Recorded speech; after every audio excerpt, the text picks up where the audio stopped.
Well, this chair's.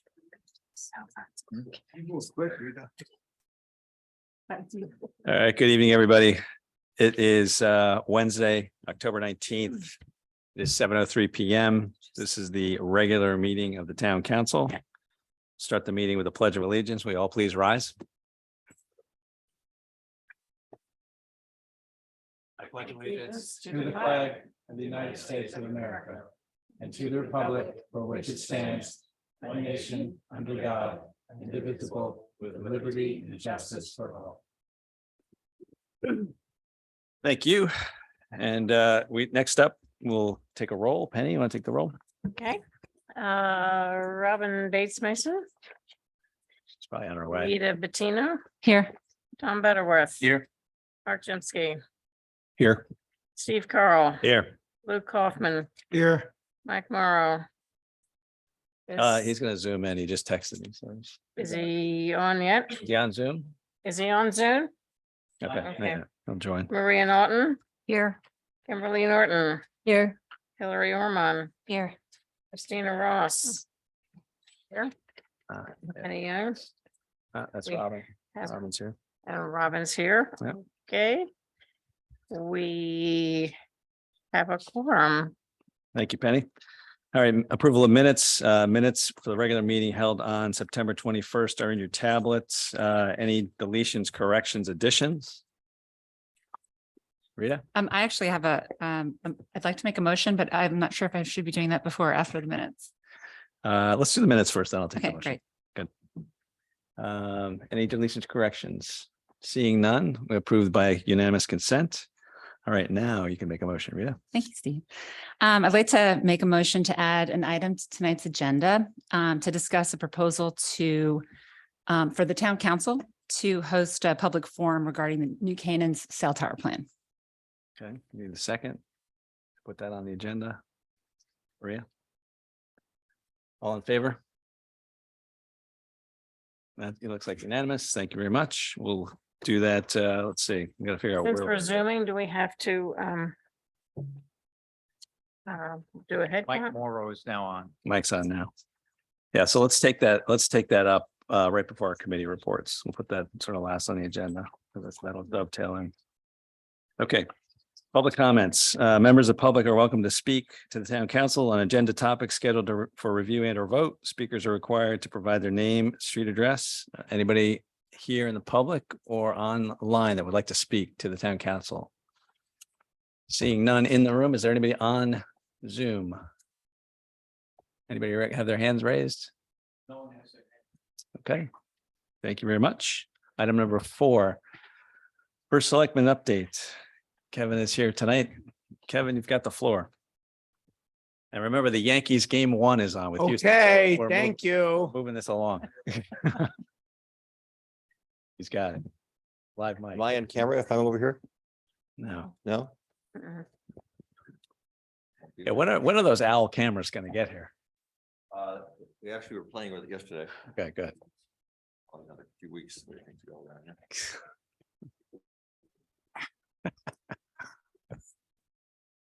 Good evening.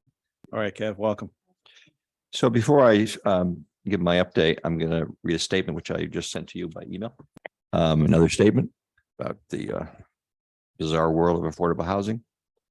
Yesterday morning, October 18th, the Connecticut Department of Housing, which I incorrectly referred to as DOT, it's DOH, notified the town that our 830G moratorium application had been denied. All of us, our town attorneys, town planner, Lynn Brooks Avenue, New Canaan Housing Authority Chairman Scott Hobbs, were shocked by DOT's rationale for this denial of our application. Without getting into the arcane details of the 830G statute and DOH's rules, it makes no sense from the standpoint of public policy. In short, the issue is that DOH disallowed 31 units at Millport Apartments that were not part of the town's first moratorium received in 2017 that had been completed before that first moratorium actually went into effect. Based upon DOH's interpretation of the 830G statute, 31 units of occupied affordable housing constructed by our New Canaan Housing Authority can never be used in any moratorium application. Our town attorneys believe the DOH's interpretation is not only legally questionable, but more importantly expresses a bizarre public policy that will discourage affordable housing development. We're taking time to carefully consider the matter and will develop a response to DOH that will best serve and protect the interests of the town. So that's the only statement I'll make tonight. It's a complicated issue, but a surprising issue because no one saw this issue and we disagree with it strongly. So that said, I'll get into the update. As always, I'll talk about COVID first. We see on our radar what's happening in other parts of the world, such as Singapore. There's a new variant that's very resistant to the vaccinations, and so we see it right now as a bump. Locally, we have very low testing. The schools are doing well, but our health department is concerned about what's out there, and the health department continues to give weekly booster clinics and vaccination clinics. The vaccination now is available to the under 5-year-olds, 6 months to 5-year-old, I believe it is. And so anyone who wants to get a booster or vaccination, it's available for free at the New Canaan clinics. It's also available at local pharmacies. So I encourage people to get their boosters and their flu shot. Capital projects. We're winding down a lot of the road work repair that was the covering up the gas line installations from the past 3 years and the aquarium water main replacements. We are going to be doing Elm Street and Upper Main Street, Upper Park Street. Tiger promises me before Thanksgiving. After we get the fiber into 220 Elm Street, which has to go through the road and through the sidewalk on Elm Street. And then we will take a break for the winter. But there's more repaving to be done early next spring of the gas installation and the aquarium water main, which is coming through New Canaan. The state reversed their position and allowed them to continue on 106, but they're going to be working simultaneously in New Canaan on Lakeview through the Lakeview Cemetery. And I'm not sure about East School Road, but anyway, that's a 36-inch water pipe coming through New Canaan. We thought it was going to be all next year. It's going to be partly this year in the early winter months if the weather allows, and then we'll continue next year. I think East School is next year. We'll be digging up roads that we've just repaved. Some of them. Ugh. It'll come through Lakeview Cemetery to avoid coming through some roads. And then up Harrison, Tiger, Harrison, and up to South Avenue, down South Avenue, which had been repaved, State Road, and then we'll end somewhere near Waveney Park. So the state's over 2 tonight so far. So let's see what else. Our best friends, the state of Connecticut. 220 Elm. We had a meeting this afternoon, our monthly meeting on the operation of 220 Elm and the Board of Education's renovation plan, which is about to, I see Bill's here tonight. We're about to go out to bid, Bill, for the BOE renovations. And to plan a June move next year for the Board of Ed. Playhouse, I'll give you a brief update. Are you giving us an update tonight? I won't.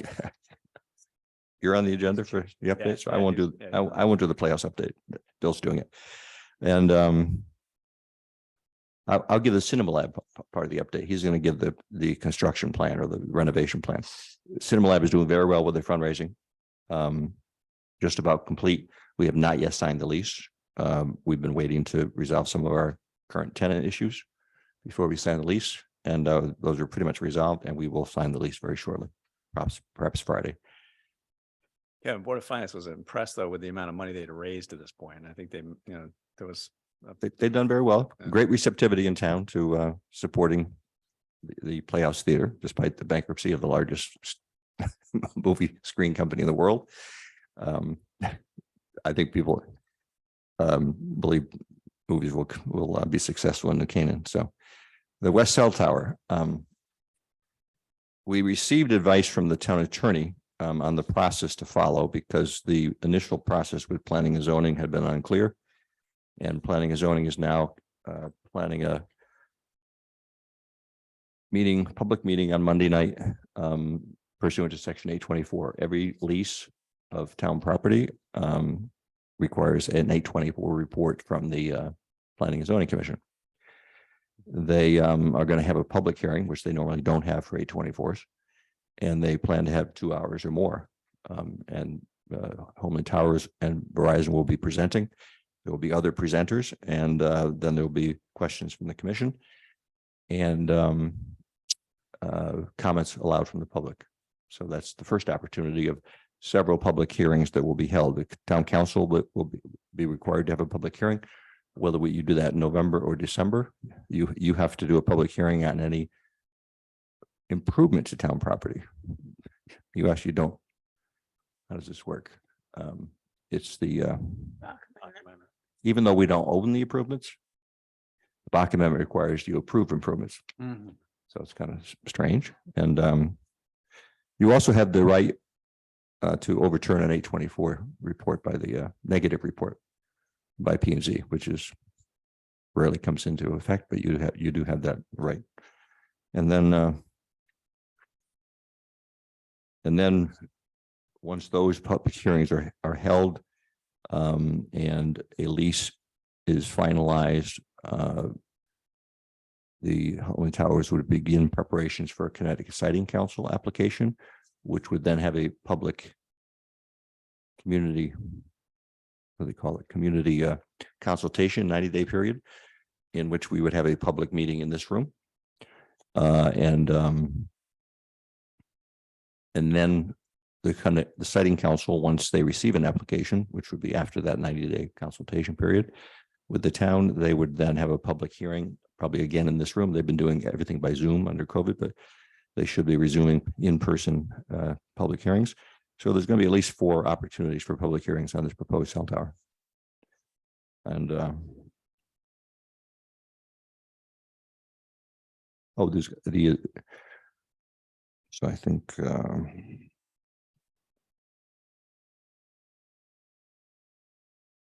did I say Monday? Mhm. Because Tuesday is going to be their regular meeting. They decided they would have a 6.5-hour meeting on Tuesday if they tried to do everything on Tuesday night. So there's one other item they're going to do on a special meeting on Monday night.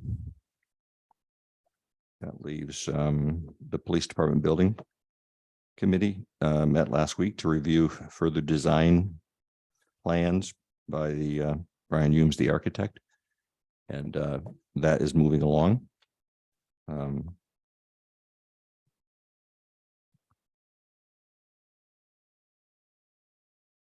What the next step is.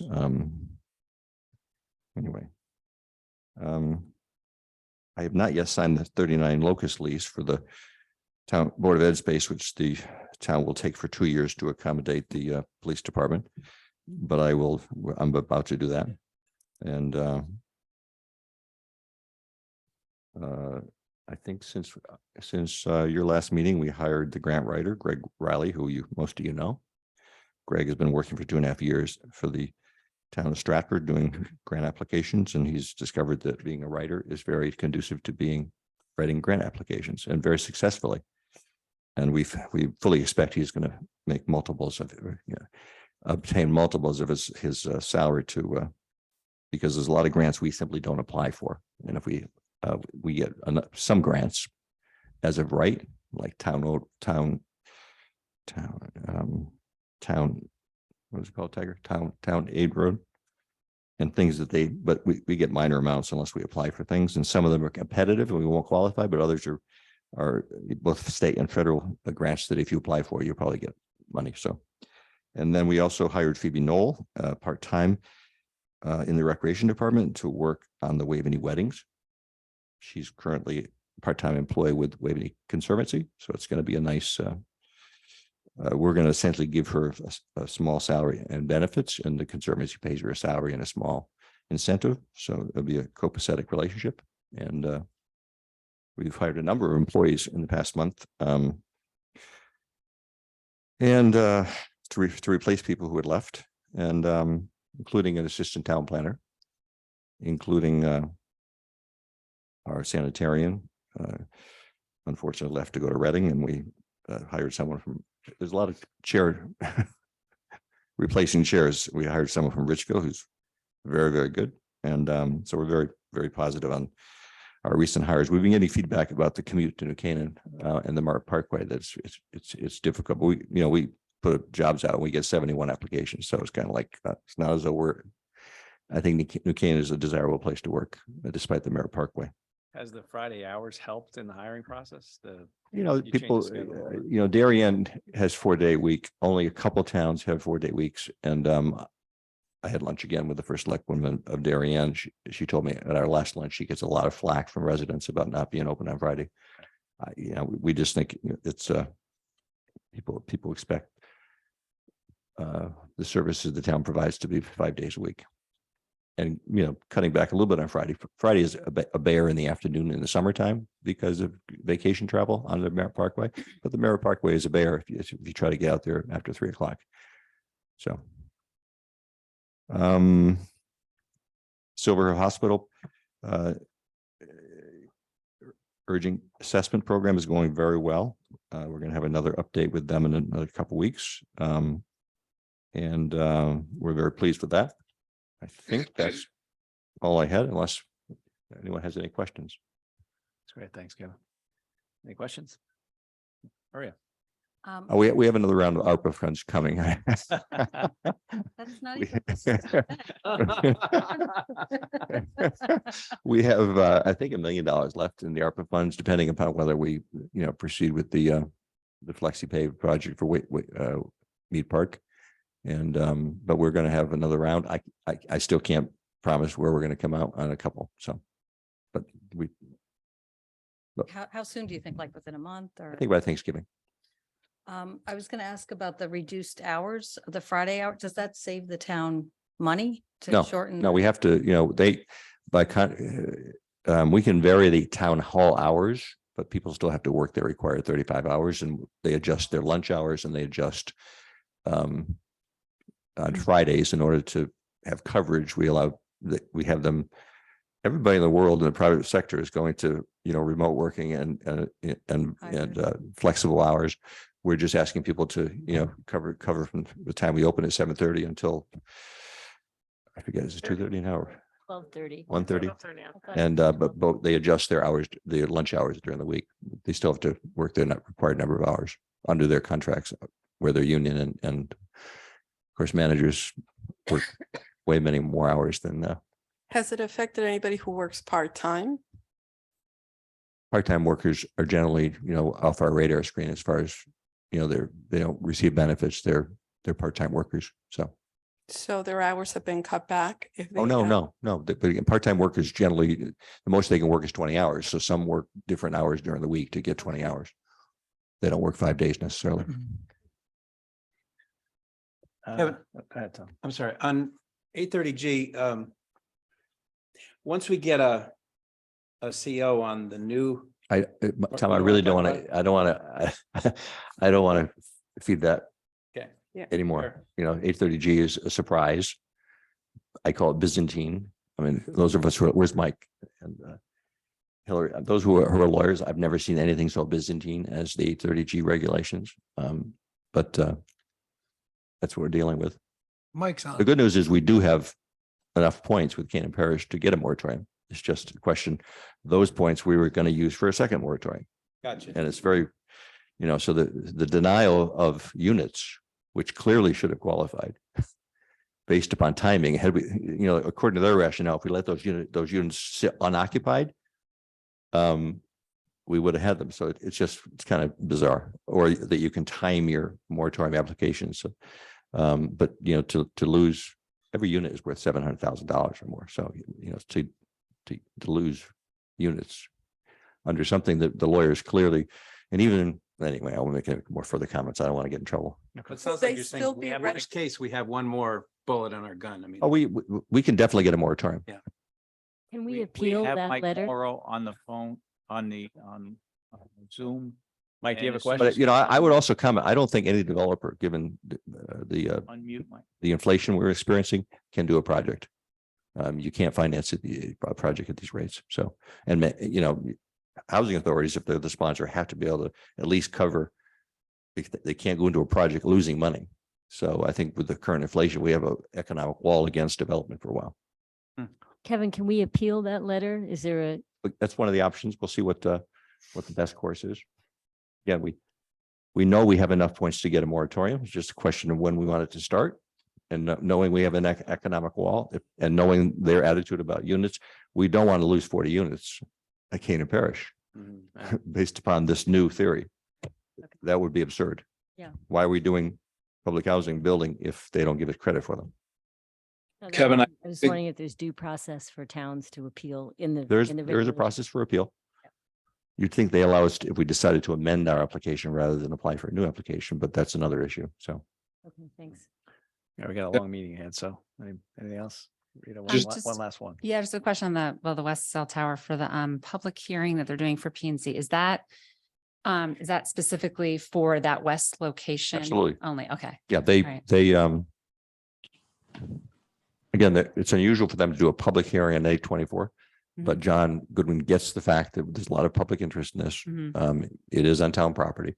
It's the first one on town property since Homely Towers was selected to be our firm to advance the solution. And so everybody gets it. We want plenty of public input. After P and Z, you can have as extensive a public hearing as you want. Yeah, or multiple. I mean. Yes, again, I think everybody's question should be answered. All right, thank you. Okay, thank you. Appreciate it. Item number 5, New Canaan Rink Grant. Acceptance of a state of Connecticut grant in aid for $200,000 for a nonprofit ice skating rink in Waveney Park. And Kelly Lands. Hello, Ann. Good evening. So this grant was actually secured by Tom O'Day for the town. It was put into a bonding package back in March of this year by the state and approved. So per our grant policy, we need to go through the Board of Finance and also through the town council to accept it so that we can get certain documents up to the state that they require. It's slightly different on our normal grants. It's not like it's a reimbursable where you have to put in all the different reports because it went through bonding. We get the grant and then we'll spend it down according to the needs of it. So we're looking for acceptance. Great. Thank you very much. Pretty simple. An extra $200,000 coming our way. Yeah. Questions for Ann? I'll just add the thanks to Tom O'Day for doing the homework, and the committee's done a good job so far in getting this thing off the ground. So $200,000 will go a long way. So I'm very supportive of it. So we need a motion. I'll move it. Penny, second. Christina, all in favor? Abstain. You can abstain. Okay. Rita abstains. Mike, is Mike Moore out there? He's shut his, Okay. shut his. Sorry, guys. I'm in, yes. I So vote we have yes. we have a unanimous, one abstention. Well, And but you don't know how it's my, I'm on the committee. hey, Mike, you there? Just need an up or down on the vote. If you're there. I'm in, yes. Can you hear me? He's unmuted. Mike, we need a vote from you. I can't. I'm in. Can you hear me? No, he's driving somewhere. Mike, That's all right. He's voted. He must be having a problem with his iPhone because yeah, it's not coming through. it's right, so it's a- unmuted and he's. So it's a 10. And so we have to put it down as a He put his 10. hand up. Oh, did he? There's a little hand. Oh, did If he? you look at the screen, there's a little hand up like this. Video. Okay. All right. The But hand he is up. did- All right. he So did- We defer the vote until we. Because we don't. Yes, Yeah. voted yes. Vote is. Voted yes. oh, yeah. Oh, he did? Text. Okay, good. So it's Okay, it's good. 11, 0, 1 abstention. Thank you. Great, thank you. Gotta love new technology. All right. Heading to the fields. He's a Hold football on. coach, which That's it. obviously is the most important during. All right, number 6, Playhouse project update, a presentation of current status of the Playhouse Theater project. Welcome, Bill. Hey, hello, buddy. So, Playhouse project is, on its way. We see all the screening up there. We see all the, it's like beginning to look like a construction site over there.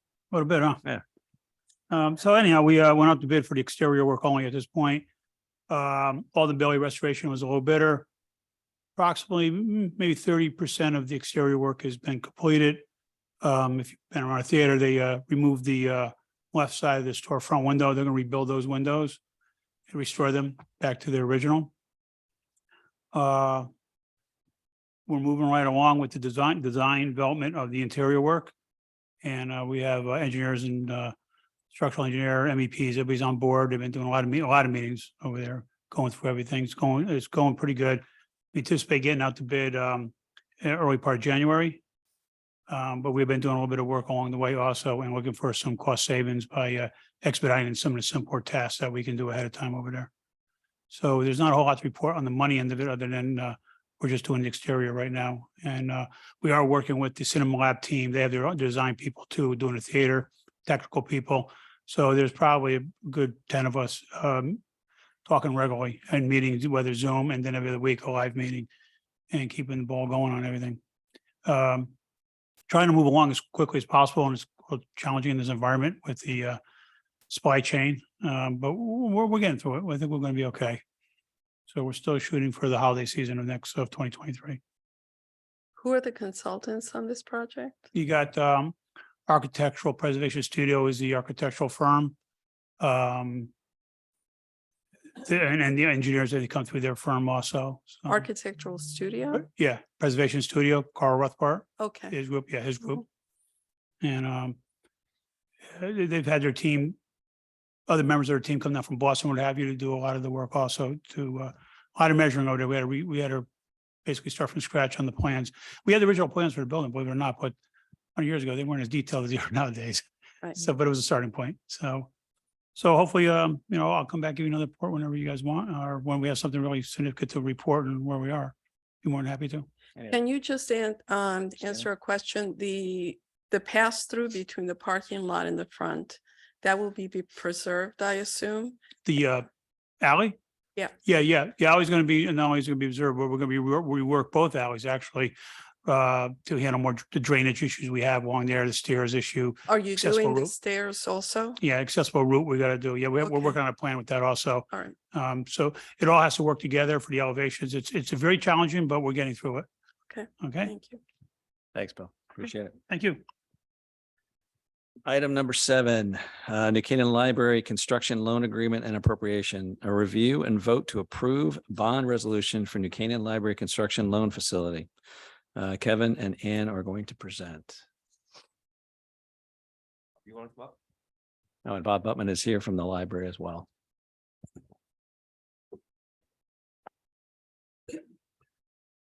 So under the MOU, we promised to give a line of credit to the library, and originally we kind of thought we would be bonding, but we really have the alternative of just funding it with general funds. And given the schedule now, Bob can give you kind of an update on what the cash flow schedule looks to be, that we probably will go the general fund route, but we'd like to have the flexibility of doing bonding if, and we would do short-term notes. We would do a couple of 5-year notes based upon 2 or 3 drawdowns later this year, next year. So, and we'll be making that determination. I think we need to clarify one thing about interest rates. And why don't you give a cash flow? Sure. Why don't you speak into that, Mike? Okay. Well, good evening, everyone. Maybe a quick status report with respect to the new building and the finances is in order here.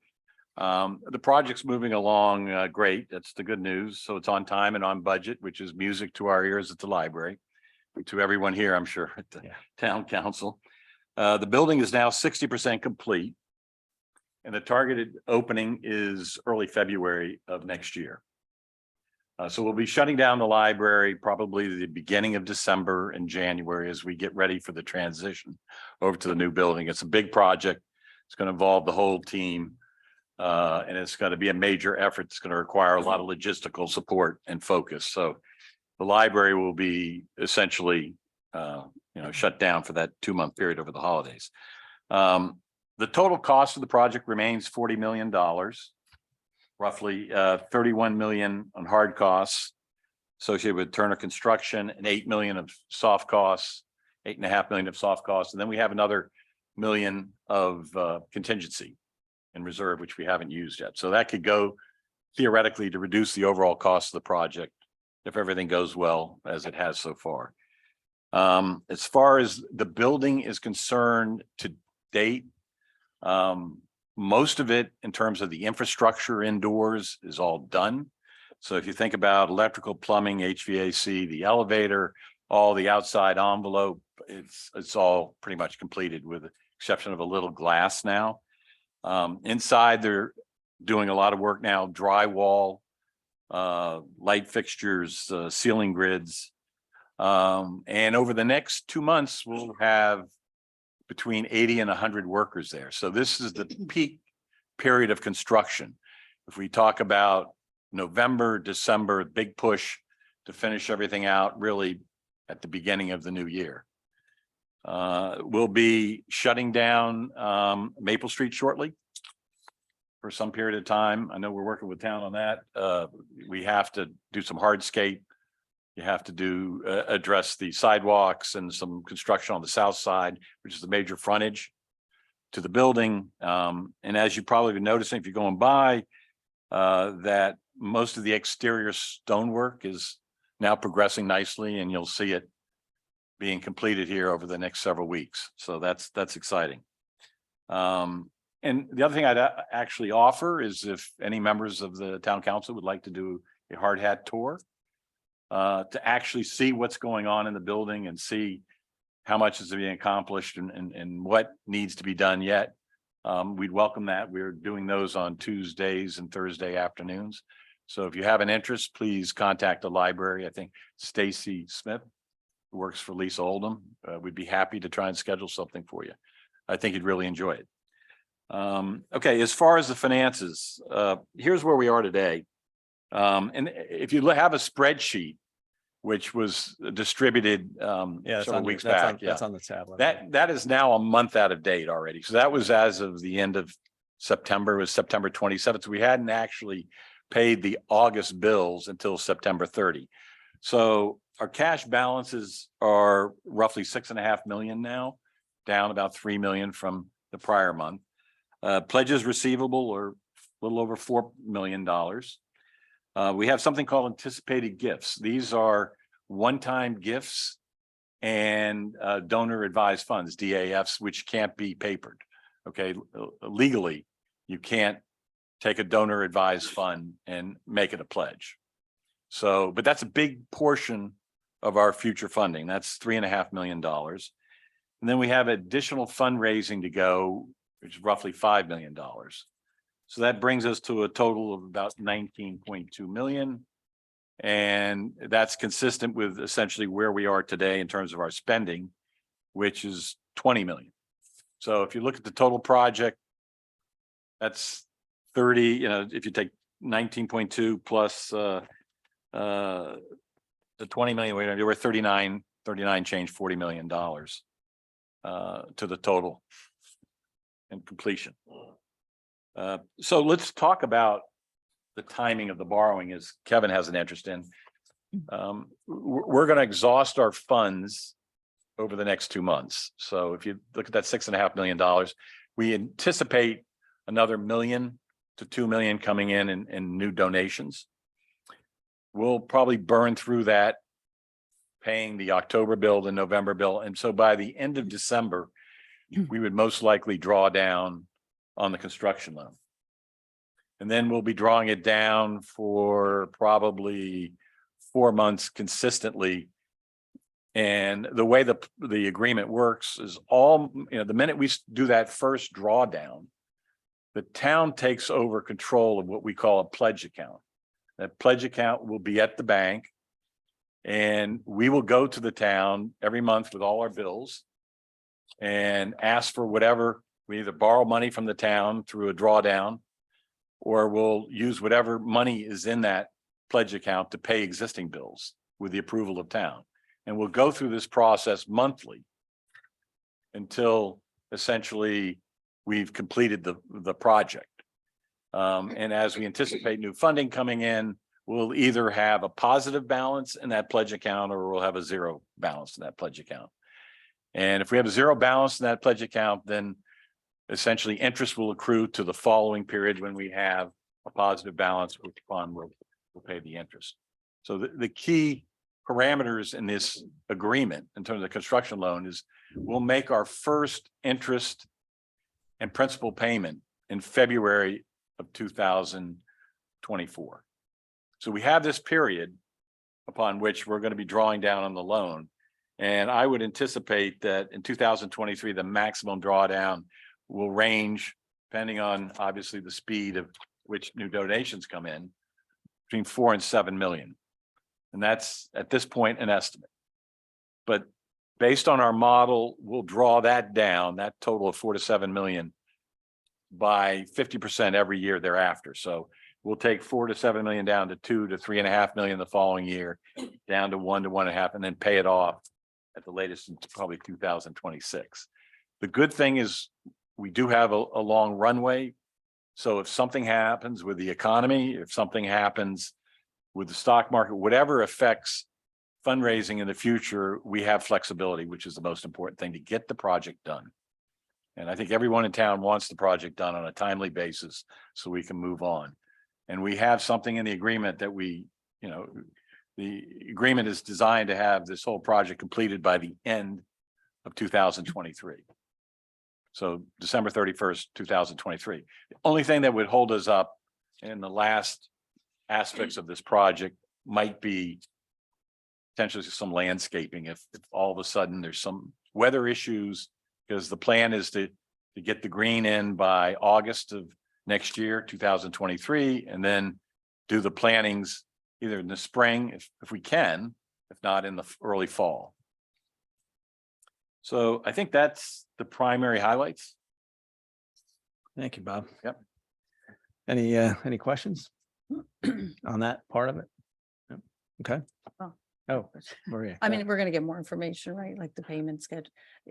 Is it 3 years that 10 million will be paid off? You said by the end of 2026? Well, there's never going to be a draw of 10 million. There could, the maximum is 10 million, but your schedule calls for probably 6.5 million is So high. the schedule is based on a forecast of future fundraising. We really can't forecast the timing of that exactly, but we would expect to have most of it paid down by 2026.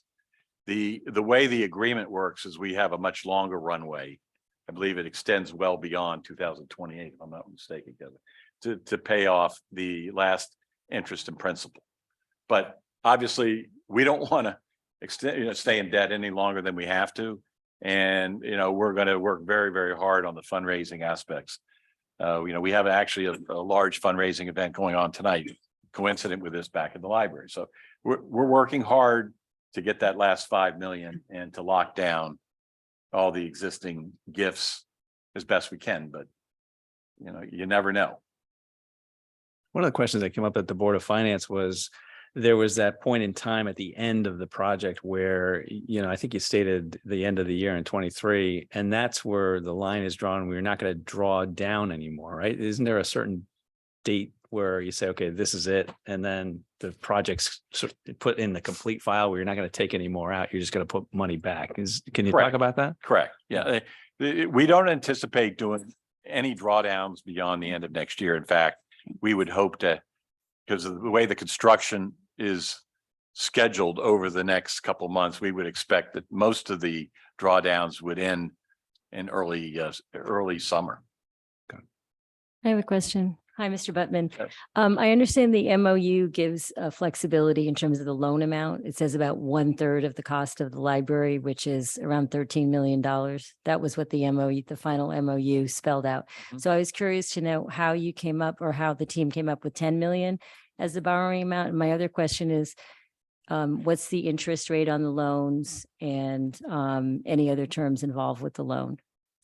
Okay, so you're correct. The original in the MOU specified up to 13 million.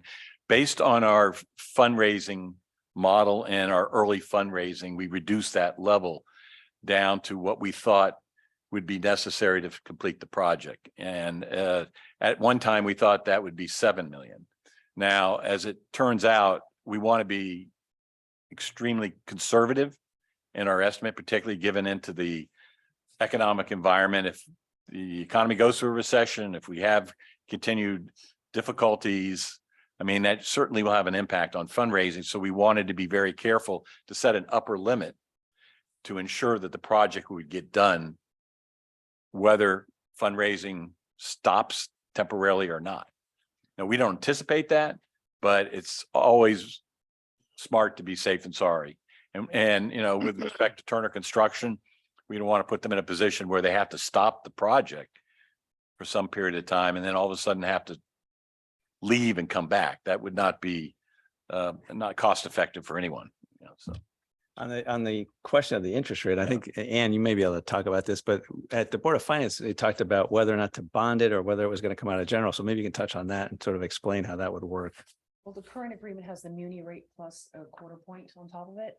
So the reason we're thinking on the general fund side of it, using general fund, is because we have funds that we have in money markets that we could use that, and it's higher. Obviously, this would be a higher investment for what a money market rate would do versus if we go out to bond, which would just be the backup side of it, that would be a taxable rate. Because of this type of funding that we're doing, it's not a tax exempt. So that's, you know, up until the end of last week was about just over 4% bonding for a taxable bond. So that's why the thought is to first go down the general fund, which we can, because we do have a 10 million money market account. And based on the cash flow, currently right now, the max, including a contingency, would be at that particular point, it's November of next year, I think it was about nearly 5.96 million was the max. And that was using the 1 million contingency. So it's all based on the timing of when those donations come in. So we don't expect to use the full 10, but just that's out there and we have it in the money market that we can use. Thank you. There's one thing that's very important. It's a nuance in the interest rate borrowing, and that each time we draw down and borrow from the town, there's a separate tranche for that amount of money, and it's marked to market with an interest rate according to the town's borrowing costs at that point in time. So in effect, it is a floating rate. And you know, if all of a sudden interest rates skyrocket, you know, we're obviously going to be paying the town's borrowing costs plus 25 basis points along the way. So, you know, everyone is incentivized, particularly the library, to get the borrowing done as soon as possible. Well, you're saying if rates skyrocket, it's already happened. I mean, the last 6 months, things have ballooned, and I want to applaud you that to have the ability to extend out and exactly what you just explained, to give you the ability to fundraise and pay back and have an extension date that's passed, so that you're not having a razor cut. Okay, this is the date that it matures. So I think that was extremely well structured. And I think that was done before the rate environment has absolutely exploded. So whoever was the author and idea of that was very well positioned, so that in today's current market, rates are higher, much higher, aggressively higher, to have that ability to say, okay, if we raise more, we can pay down, and have that flexibility. I think that was excellent. Luke, you're giving us too much credit. We actually anticipated that we were going to be issuing notes, and well, when rates are coming up so much for what we can get in the money market, you know, we probably will go general funds because we'll do better than what we can invest funds in the money market, but still much lower than our cost of borrowing would be. So, Okay, so I'm on record with agreeing with Kevin. Okay, can we do Thanks, that? Luke. Thank you. Thanks, Luke. Kim, did that answer the question? You had the floor. So I think all the documents are on your tablets for all the loan Yeah, documents. It's just a lot of information to digest in one setting. It's 40 pages of a document. I mean, my concern is it's a tough environment for fundraising, I think, for anyone at this point. So, you know, I don't know how fundraising's been going, but I understand it's a great flexibility for the library, but the taxpayer is on the other end of this. This is the first, I think, taxable loan. It's in This is the the general first fund. loan that the town has ever issued to a If private. we use entity. proceeds to make a loan, we have to issue taxable bonds. If we do issue taxable bonds, we probably are not going to even do that. Andrew Brooks, as the town treasurer, will make an investment in this loan at a much lower rate than our cost of borrowing, and favorable to the library. but Right, but much we're more taking favorable than we money can out get of in the town marketplace. General fund, right? Which, Yeah, we have a lot of money. how much is it going to draw down the town general fund if we take out 10 million? We already have it drawn out right now in the money market. So it's, you're switching it from this investment in the money market to an investment in the library. So we're picking up a higher return on the library. So. We're getting a better rate. But what's the aggregate amount we have in the general fund right now? Well, our general fund is about 20, it was at the end of June, 29 million. Probably 21, 22 of it was unassigned. So we'll be down to 19 million for the general fund if we take out 10 million for the library. But we're charging them interest on it. So No, we're I getting understand more that. interest from them ultimately than we're getting from the investment where it's invested now. No, I totally understand that. I just think that it is Not a somewhat of gift. a risk to the taxpayer, given the tough fundraising environment that we're in right now. If the pledges don't come in and or if people don't complete their pledges, then what would happen to that investment? We're collecting interest, so they would continue to pay interest.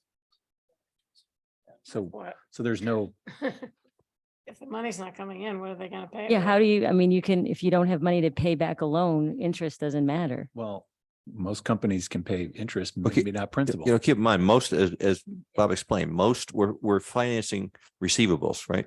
Most of their large donations are 2 or 3 or 5 year pledges, right? So if they get a pledge right now for 3 years, they're going to get the first payment, and then we're financing the second and third, and that will be paid. I mean, people making a pledge right now, most of your pledges 2 or 3 years ago are almost fully paid. Correct. So- I think to clarify things, you know, the amount of exposure to the town is not probably 10 million.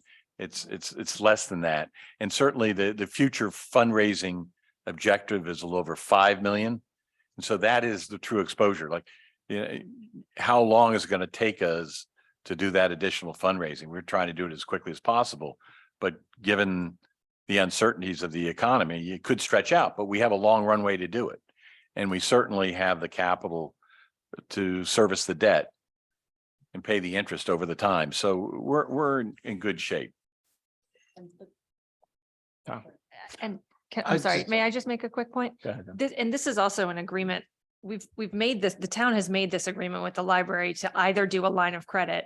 And what you're saying now is that we're choosing to follow a different path potentially. Just than in the line terms, of credit. just in terms of how we fund it. Correct. yeah. No, that's, and so we, It makes, I mean, the point I'm trying to make is that the town has already entered into this Right. agreement with the library. We're not suggesting to go back and revise that. So this is just, are we going to do it through a line of credit with a bank? Or are we revising it to actually get a better deal for the town? Is what you're telling us now. better deal. My thought is, because the MOU doesn't spell out the amount is flexible. That's not in the MOU. The MOU said no more than 1/3 of the cost of the project, no more than Right. 13 million. So even though we agreed to loan money, it doesn't have to be 10 million is my point. No, and they don't expect to draw down that much. You know, So I'd be why are surprised we if they get giving to 10 6 million. million then if you're not going to draw down 10 million? It's a ceiling and it's only there under the worst case scenario to ensure that the project gets completed. I thought we'd already decided numerous boards, numerous occasions on the 10 million line of credit. We did. That's This not is, new. this is semantics, this part of it. I think, but I don't To think so. Kimberly's I other- don't think so, Tom. to Kimberly's other point about the interest rate, if we were two parties at arm's length, we wouldn't be having this discussion in this way. I mean, we're having this discussion about the most favorable interest rate That's because we're acknowledging that the town and the library are pretty much the same. I mean, No, exactly. And we also, I'll remind you that we stepped in instead of Bankwell, because when we finally met with Bankwell, they said, well, you're the ultimate credit. And we said, well, what do we need you for? So, right. So that's why we stepped in. We're giving a better deal to the library, and the town has the money. And we either have the money or we just go out and borrow it. And they're going to pay the cost of that borrow for up to 5 years or whatever. So it makes a lot of sense. The Board of Finance is the one that kind of like reviews this and totally on board with While it. I understand and agree with Kim's comments, and they're appropriate, and you always want to be very conservative in this instance, you want to have the flexibility for time and access to capital to completion, right? So we don't want to be sitting here from 6, 9, 12, 18 months from now, and whether we can raise and or fundraise appropriate funds, given the current market conditions, I think it is appropriate. And again, Kim, I'm 100% supportive of your comments, but I think that what you're presenting here tonight gives the ability, because we're all very accountable to what we want to accomplish here, that the end result is we want completion, right? So if we don't want the capital markets, current markets, whatever you want to state to hinder, and then we'd be in a different position. So I think what you presented and what we're agreed upon is very appropriate, and I fully support it. And also, if we go into a bad recession, a AAA credit is always going to be where people flee for security. So I mean, we're always going to be able to fund the town side. Could we ask quickly what the plans are for financing the legacy building? The move of it and whatever we're going to do with it? Well, let me make a few comments on that. First of all these agreements that we're discussing here tonight explicitly exclude the legacy building in every respect. So they have nothing to do with it whatsoever. That's point one. Point two, at this stage of the game, the library has been funding out of our own capital the design and development to get the legacy project at the stage where it gets presented to P&Z next week. At that point, we'll have a further understanding as to what the cost might be and what the total project will encompass. But we have to wait for P&Z to rule on this and see what they think. So there's, it's a big meeting next week on the 25th. But, we're confident that what we've come up with in terms of a design with Centerbrook Architects is going to be, beautiful and quite respectful of the 1913 building. Yeah. Maria. Just go ahead. I'm still back on the loan. So when you draw money out of the 10 million pool and you use it, do you only pay interest on what you draw? Or are you paying interest, is the library paying interest on a whole amount? No, we'll only be paying interest on what we draw. So you're trading a $10 million money market. That's no longer a money market and just earning interest on the amount that's drawn down. We would leave the reserve, whatever in our money market, because that's what it's setting in there. Okay, so it's not like you're losing out on the interest is in, No, like off the it would table. stay in the money market, and we would draw down into the library's ID.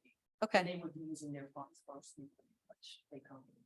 So if they didn't touch anything, it's still a money market. Yeah. Whatever they use is just higher interest. Good question. Thanks. Thanks. Thanks, Maria. Christina, you have your hand up. I just wanted to clarify that the main project for the library cannot be completed until that building is moved, the legacy building. So when you're planning on finishing the project, it's still with that contingency because you can't finish the landscaping or some of the drainage or Correct. sidewalks. Okay. Any other questions? All right, so we need a motion. Mark, you want to make a motion? Yeah. All right, we need a second. So moved. All right. Who Oh, proposed it? That was Mark. And You want Christina. to read the resolution? Yeah, we'll read the resolution. Mark, you want to read the resolution?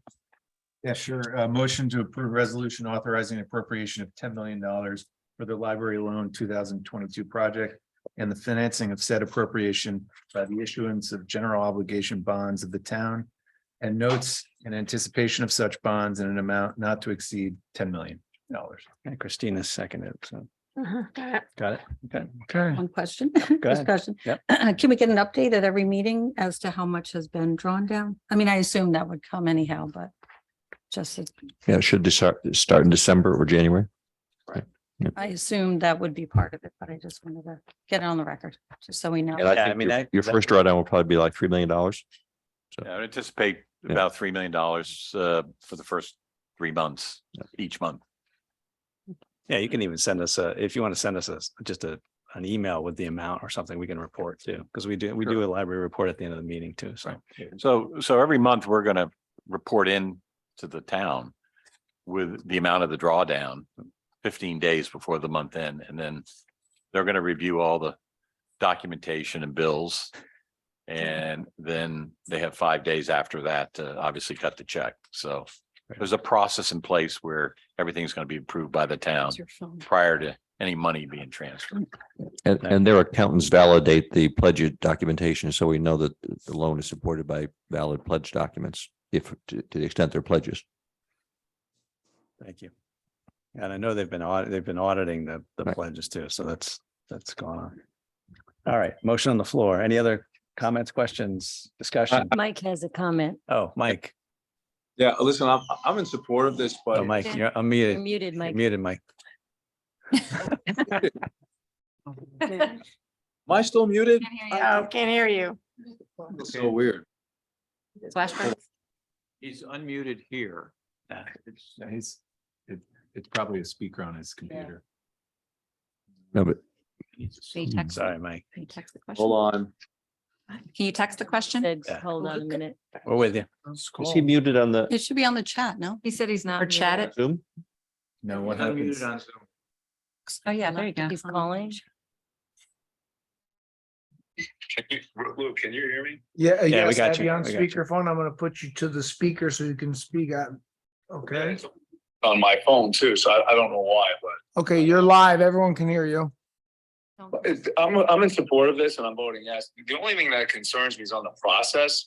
You know, when we're being asked to float, millions of dollars of taxpayer money, like getting, a tranche of documents, in a short period prior to voting of something of this nature. I just hope in the future we can avoid that and just like send it as far in advance as possible. Because we're certainly not sitting around just waiting for, scores of documents to come in on something like this. But again, totally in support of it. Just for the future, it would be really nice not to get a ton of documents right before a major vote. Okay. That's all my comment. It's just a comment. Okay. I'd like to back Mike, and I agree 100%. I think the further in advance that we can get information, especially since it's very well thought out, we should showcase, how well thought out and positioned we are. Agreed, Mike, and I fully support you and fully support what the initiative is here. When were they posted to your tablets? Because the Board of Finance saw them last week for their meeting, so Yeah, it's been a couple of days, but 17. Well, it's 19th, right?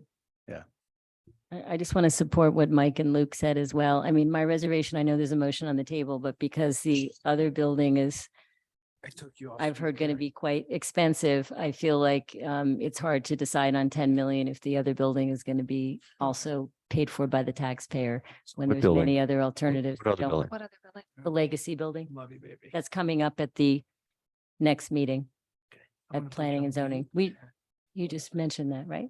But you'll be on the phone. Yeah, but Can you just say that that's going in front of planning and zoning next week? yeah, but there's no Up town plan. financing of that. there's nothing Financing involved in of the it. town. Oh, there's no town fight, so you're not going to be asking us for more funds. He didn't say that. Didn't say that. They're definitely. Well, they're going to P and Z for approval of their plan. That doesn't say anything about how it's going to be financed. P and Z doesn't care how it's financed. It's not their Right, so it's an purview. open question, so likely coming back to the town for more money, so I'm just saying that to vote on 10 million and then another 2 to 3 million, I think it's hard to make that's just me. Yeah, And that's why we're gonna vote, Kim. Yeah. All right. So call a vote. okay. We have a motion on the floor. We have a second. All in favor? Mike, Mike agrees. Mike, you're good? I can't see him. Said he was Yes, gonna- he said Yes, yes. all right. Okay. And back on opposed? mute. Opposed? Oh, sorry. Listen, unanimous. No, no, Kim's no. opposed. That was, okay, so 11. Kim 11. voted against. Okay, all right. All right, thank you. Thank you, Bob. Thank Thanks you. for coming. Thanks. Thank you both. All right, item number 8, moving along. Waveney House ADA. Upgrade, the upgrades project. Update and review of Waveney House renovation and construction project, as well as the approval of the following project appropriation and bond authorization. Phase 2 construction, bathroom installation, phase 3 construction, elevator installation, and a contingency of 20% totaling $3,002,180. Tiger's coming up. Penny, you got a question? Mike's on. I think that's. Christine Seaver. That's the seed for the, Christine Seaver. SEA. People. I'm trying to help out. What's that? He's fine. He wants to stay on, he's fine. I did. Yeah. Mike, I had you muted. I unmuted you for a second. Okay, now, okay. He just hung up. Something just went. He's back up there. Yeah, but he might have Mike. Oh, It's on his end. It's on his end. Well, if His you, phone's if you working. see his picture and then get Where's his Waldo? voice on your phone, Can isn't that you good? hear? Mike, use sign language. Go like this for yes. Write it out. Write it out. I'm calling him on speaker. Mike, you're on speaker in front of all of town council and the whole world. My phone says it's on mute. You're telling me I'm on mute. I can hear you, but you can't hear me. So, but yes, I'm in. Okay, so I'm gonna, okay, I'm just gonna leave you like in this status, okay? I shut mine. By the way. Great game, last week. Do you have, what do you do? Let's see. Can't wait for that all camera. well, they don't have the We have view. two different views. 79 is not picking up the view of the, Listen, we're on 8, we're getting close. Yankees are on. You got a nice roll here. A nice roll going on. We'll just go to your house now Where? I can't figure out how to do the meeting. to watch the game. Did you invite up? Better. Christina did. I didn't invite from him. Blue ones. That's. Technical difficulty, please stand by. Yeah. Yeah. So in other words, we can't do anything without Tucker, huh? Is that? 79 is. Well, Kevin's fault. He tripped on the line. Oh, okay. Kevin, The wire issue. as usual. Okay, meeting over. again, on the screen, what did you do here? That's the camera here. And then it's picking up I think for Zoom purposes. Well, Mike's on, so what are we doing now? If channel 79. Well, is- we're paused. It is. Technically, working, I guess. we'd like to Just have it as a 79? public meeting, and if 79 is a recording, What do you it's see kind of. on 79? Mike, you're on. By the way. No, 79. It's on Zoom, isn't it, publicly? Like the public could. That's my point. What's the Ten camera? This is the for the camera. Zoom link. 79. Yeah, I don't know. I'm sorry, for Zoom. Isn't, so it's that camera back there. coming in? On the screen, you saw on your screen, you guys. Yeah. Before. Yes. That's that camera. Mhm. I think it's for. I think it's for either 79. Is there a or light Zoom, on my because stuff? Those cameras up there now are no longer No. being used I think 79 takes its feed from Zoom. from Zoom. I think that's right. That's why. 79. I can't This hear might, if he can see it on channel 79. The meeting. 79 probably has audio right now, but no video. Can we just set up the, That's the problem every week. can we set up another iPad or something here and just do it that way? You could. And just log into we'll log into the Zoom, set an iPad here and get going. I'll use all three. Power. We do that? If we turn the video camera on and off. Yeah, Reset it. unplug it, plug it. Reset it. See if it's unplugged. I think that's the best idea. Every time I That go on the always button. works. Can someone like just kick it? Yeah. Obviously the He's problem. doing it. Let's try to choose- Three. Start over. No, they're not waiting around for you. We see you. Can you see us? So Mike can't see us. Can you hear us? We can hear you perfect. Can he hear us? Well, Chris. All right, you're on speaker, just so we don't get too public.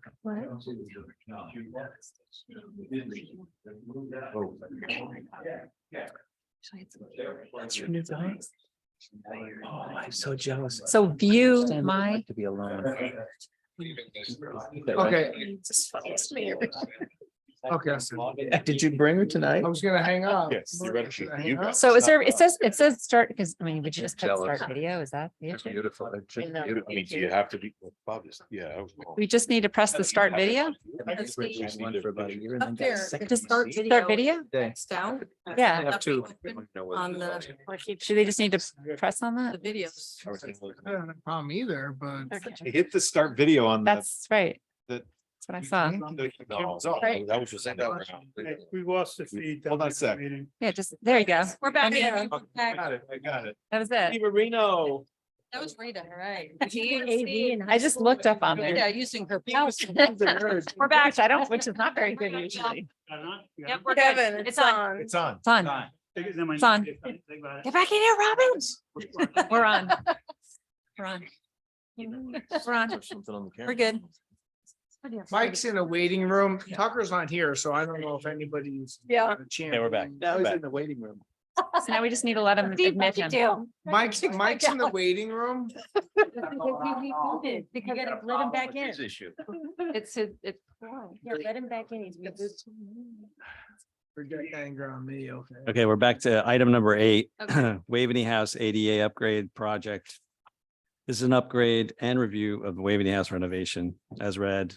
Phase 2 bathroom installations, 898,800. Phase 3 elevator, $1,603,380. Contingency of 20% for a total of $3,002,180. Tiger. Well, thank you very much for having us. So in essence, we'll give you a little bit of an update of where we are. We apologize, but our architect is flying to California right now. She's actually in the air, so Lee wasn't able to join us this evening. She was at the Board of Finance, but she wasn't able to be here this evening. So to give you an idea of where we are, we're in essence almost completed with phase 1, which was the access to the first floor. We have some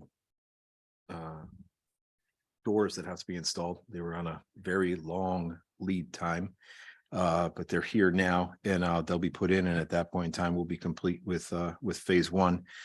So with that said, we'd like to continue now forward with phase 2 and phase 3. We had originally bid this entire project as one unit. Right? We started back in 2016, looking at Waveney House and what needs to be done, and we did an assessment and restoration. Actually, Lee's firm at the time did that for us, and then came forward from there. It spilled forward as to what was needed, what was necessary. That plan was actually totaling $26 million, just so everyone's aware of where it was. Then it came forward and we went through a series of building committees from 2016 through 2020. And in 2018, we started the design process because the building committee at that time had determined what we should do on the first floor, where we should put the bathrooms, where we should put the elevator. After we had looked at several locations, of the elevator, 5, 6 separate locations in the house, outside the house as attached to the building, inside the west porch, things of that nature. We looked at various locations for the elevator and came to the fact that inside the small area next to the grand staircase would be the best place for the elevator itself. And then the best place for the bathrooms to not disturb the first floor. And the use of the first floor would be to put the bathrooms on the second floor and relocate recreational offices across the hallway temporarily, and then possibly elsewhere, either in the facility or at another facility. So at that point in time, the design process began in 2018, and we finally went out to bid in April of 20. So these bids have been around for 2 years now through COVID. Our contractor's done a very, very good job of working with us and trying to minimize costs and maintain the costs that he had. And to be honest, he's keeping his original estimate for the elevator at $1.6 million is the exact same number that he gave us as the bid. At the time of bid, we had 2 contractors bid, and the difference between the bids was a spread of $2 million. So our contractor was already $2 million lower than the next bidder, should you look at it that way. So last budget season, we came forward with the proposal to do one of the 2 phases but in essence, the bathrooms at $898,000. And then it got into the discussion of the chicken and the egg as to, do you do the bathrooms first? Do you do the elevator first? Do you build the bathrooms and you can't get to them? Do you build the elevator and you're not going anywhere? So then the thought was to possibly combine them at that time. And then the further thought was, well, what are we going to do with the building? You know, where are we leading to? What are we going to? And Kevin had just spoken about the fact that the Conservancy had hired a part-time director, executive director for the Conservancy. Then we hired that same director to work as the Waveney House coordinator for weddings. The town hired Noble House to go out and do a branding and a review of Waveney, and came forward with case study brand. Sorry, I did. I just said that last time too, didn't I? Did the exact same thing. I said I'm not going to get it wrong this time, and I got it wrong again. I can't believe it. So sorry, it's 8:15. I've been up since 5. So we came forward with a branding plan and an idea of exactly what we should do with the building, and the thought was to keep it as a wedding venue and as a venue for the residents to use, or various groups to use in town. So given all that, now we've come up with the idea of what the final usage of Waveney will be. Now we've got to come forward with actually finalizing the plan. And finalizing the plan would be to complete phase 2 and phase 3. And since there is a synergy of coming forward with both projects at the exact same time, since we're looking to utilize the same contractor, and at that time we can look to try to either value engineer even further some of these numbers, and then in essence begin work on the bathroom when we order the elevator, and then be able to put the elevator in once the bathrooms are completed, because there's a long lead time on the elevator, if you can imagine. So breaking it up into 2 phases again would just delay further the project, and just put us into even further unknowns, and a couple of years out where we know that wage rates will increase, material costs will increase. The costs are not going to go down, they're only going to go up. So the thought being is that the time is now.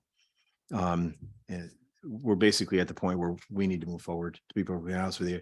And the aspect that we have is that the best read for us is to put the bathrooms on the 2nd floor and bring an elevator to the bathrooms. That therefore will make both floors accessible, the 1st and 2nd floor, and then the entire 1st floor will be accessible to the outside.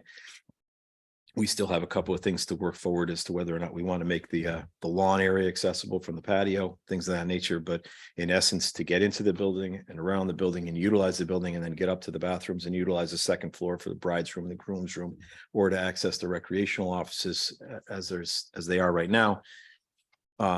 We feel it's best to combine the two into one phase, so to speak. But the costs were $898,800 for the bathroom installation, $1,603,380 for the elevator, for a combined total of $2,502,180. Our original estimate last year in our budget request was just a 10% contingency. I bumped that to a 20% because we're in a historical building, and we just don't know exactly what's going to happen when we try to open up a wall for the elevator or the bathrooms themselves.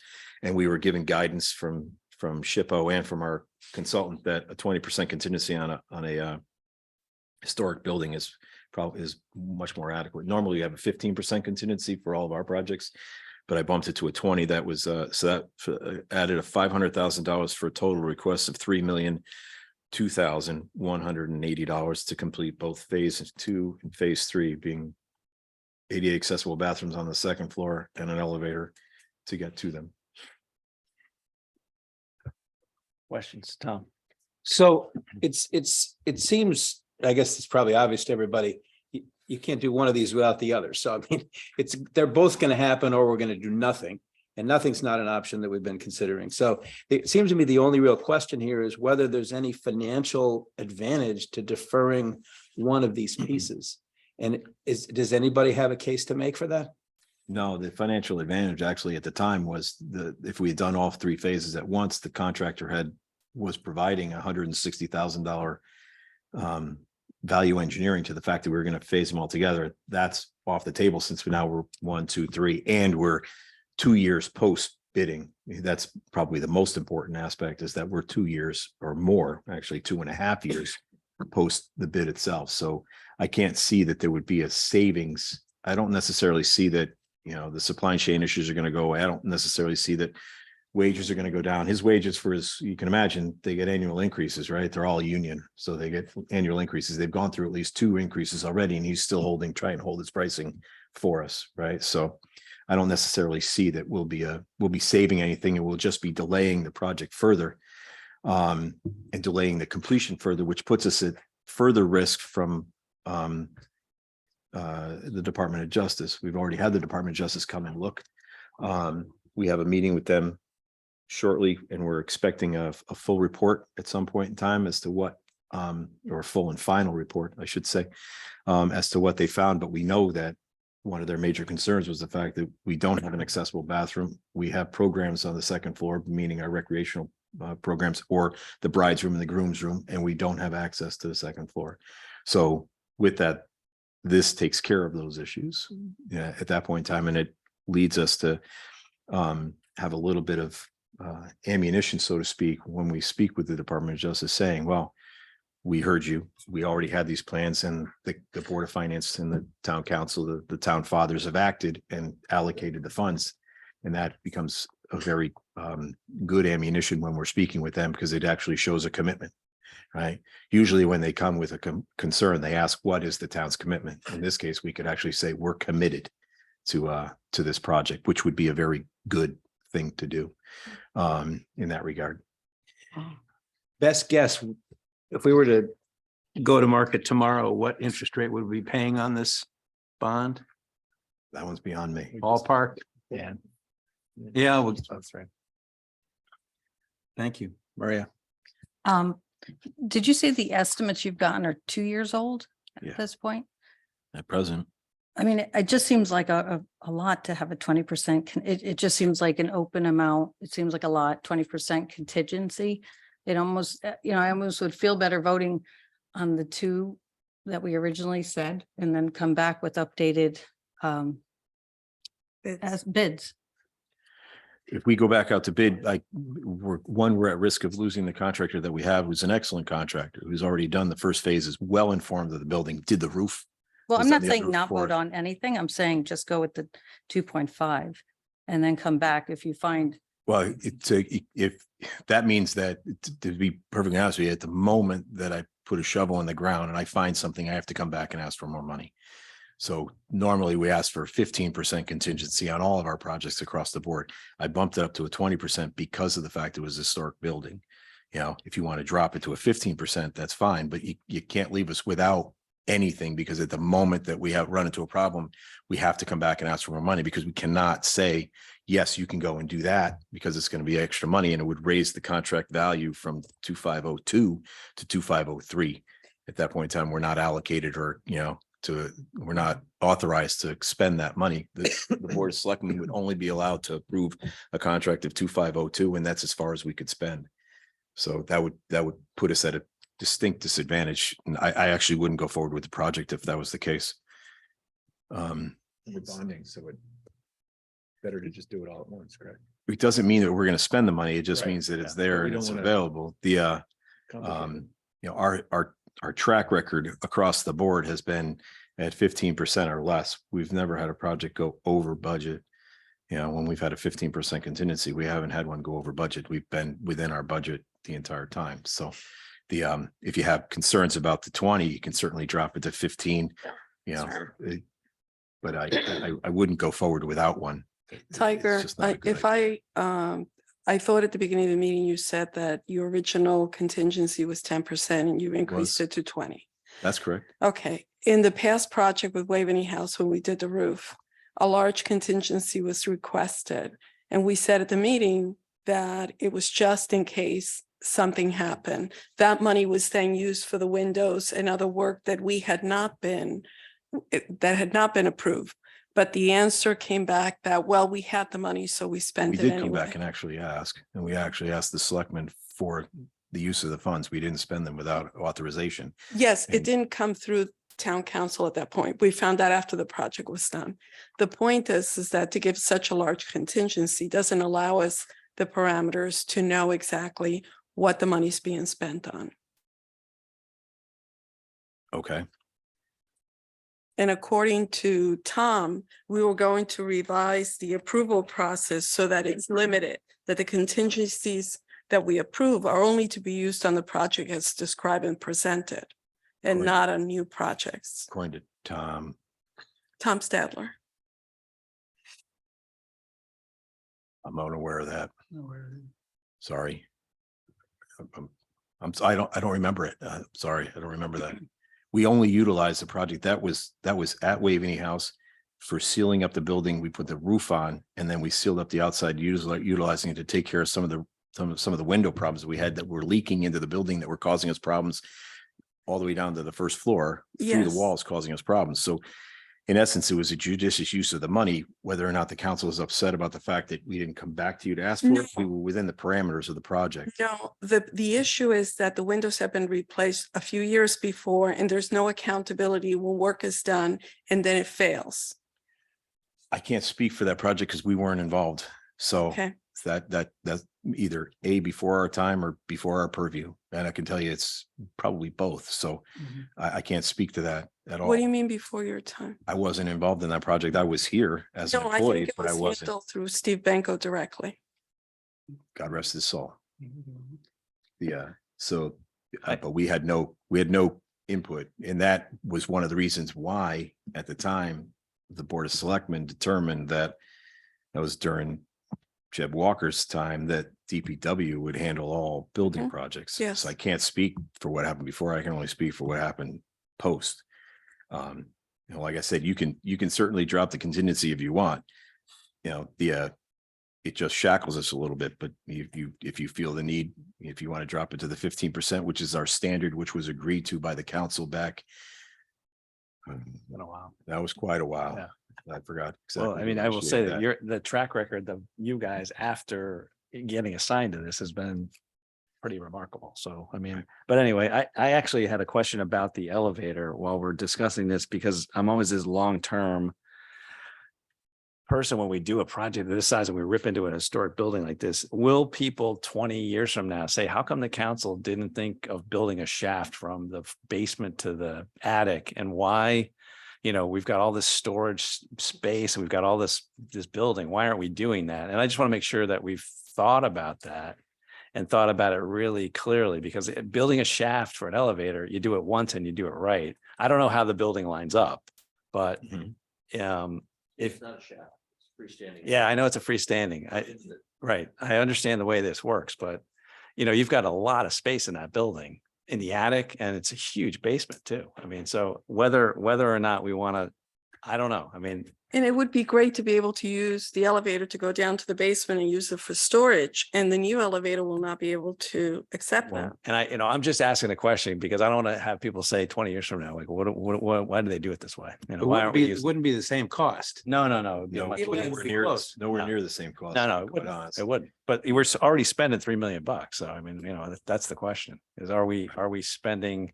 If we spend another $1 million, or what are we talking about? I can't remember exactly what the costs were back in 2020 or 2018 when we were looking at it, but we did look at those aspects and those possibilities. It may not Um, line up. It may be right over the boiler or something. Problem was that No. to go up, Yeah. we have to go through the roof because you Mhm. have to leave area for it to come out, and to go down, we've actually got to go through the basement. So Okay, so that- that's the actual answer then. problems going both ways, right? Not to mention the fact that we've got to open up the floor and Yeah. open up the ceiling, right? So right now, as Kevin mentioned, it pretty much sits freestanding within that range. We only have to take out an upper railing in order to allow it access to the second floor. There's very minimal, I won't call it damage. It's the only word I have in my head right now, but there's only minimal Right. reconstruction that has to be done. That was one of the things that SHPO enjoyed about this aspect, was the fact that there was very little that had to be done to the building in order to fit the elevator in. And if you needed to at some point in time, or you wanted to at some point in time, take it out, the fix to bring it back to its original state was actually quite easy. And they actually mandated us to save the section of railing and put it in storage in case that ever Right. happens that we want to take Right. the thing out, we can put the railing back and make the building whole. Good. Okay, well, that's the But answer. you're doing a cutout of the floor to the basement. So Yes. it's not minimal. Yeah. Yes. Right.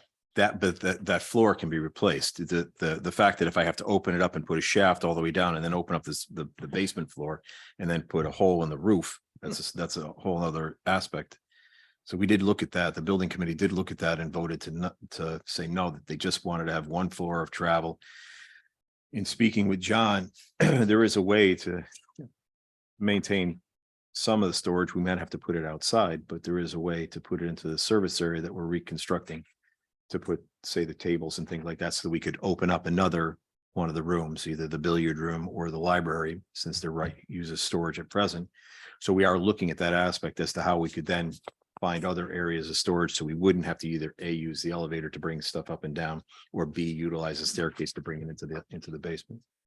So there are thoughts to that, because we would like to open up both. You know, I'd like to see both of them open and not use as storage.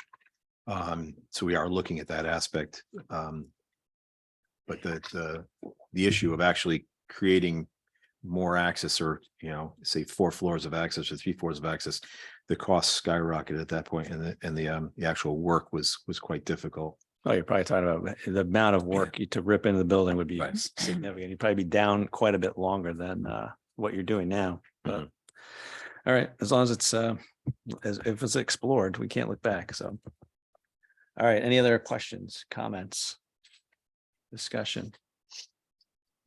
To Christina's point, then the 3 million, if we do the 20%, it's implicit that it is just for this project. It has to be in the motion that we make. That it cannot be spent on anything else. Well, it does. You're doing a percentage for the project, and the project has specifications, so I think it's inherent in the. I mean, that goes for any project that we do, right? Yeah. I mean, we're assigning the funds and the contingency to that project, and you know, it's not like they're going to take this money and use it for paving the roads or something. I mean, right? It does say explicitly that for Waveney House ADA upgrades phase 2 and 3, 2022 project, which phase 2 and 3, 2022 Right, so project right is the there. bathrooms and the elevator, correct? Mhm. I mean.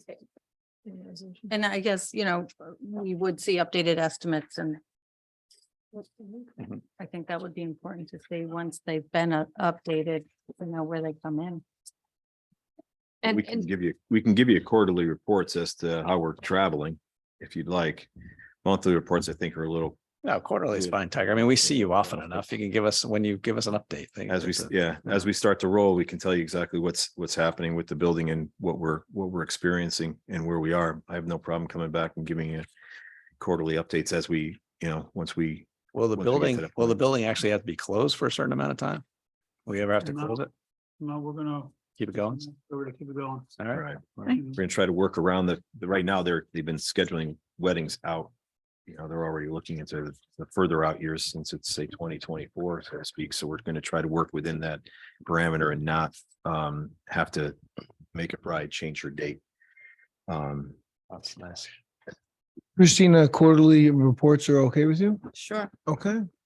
Make the motion. Oh. I'm I have just one more really, this is just a question. Do we normally do, to your point, Anna, Christina, you made a point about not knowing kind of what happened.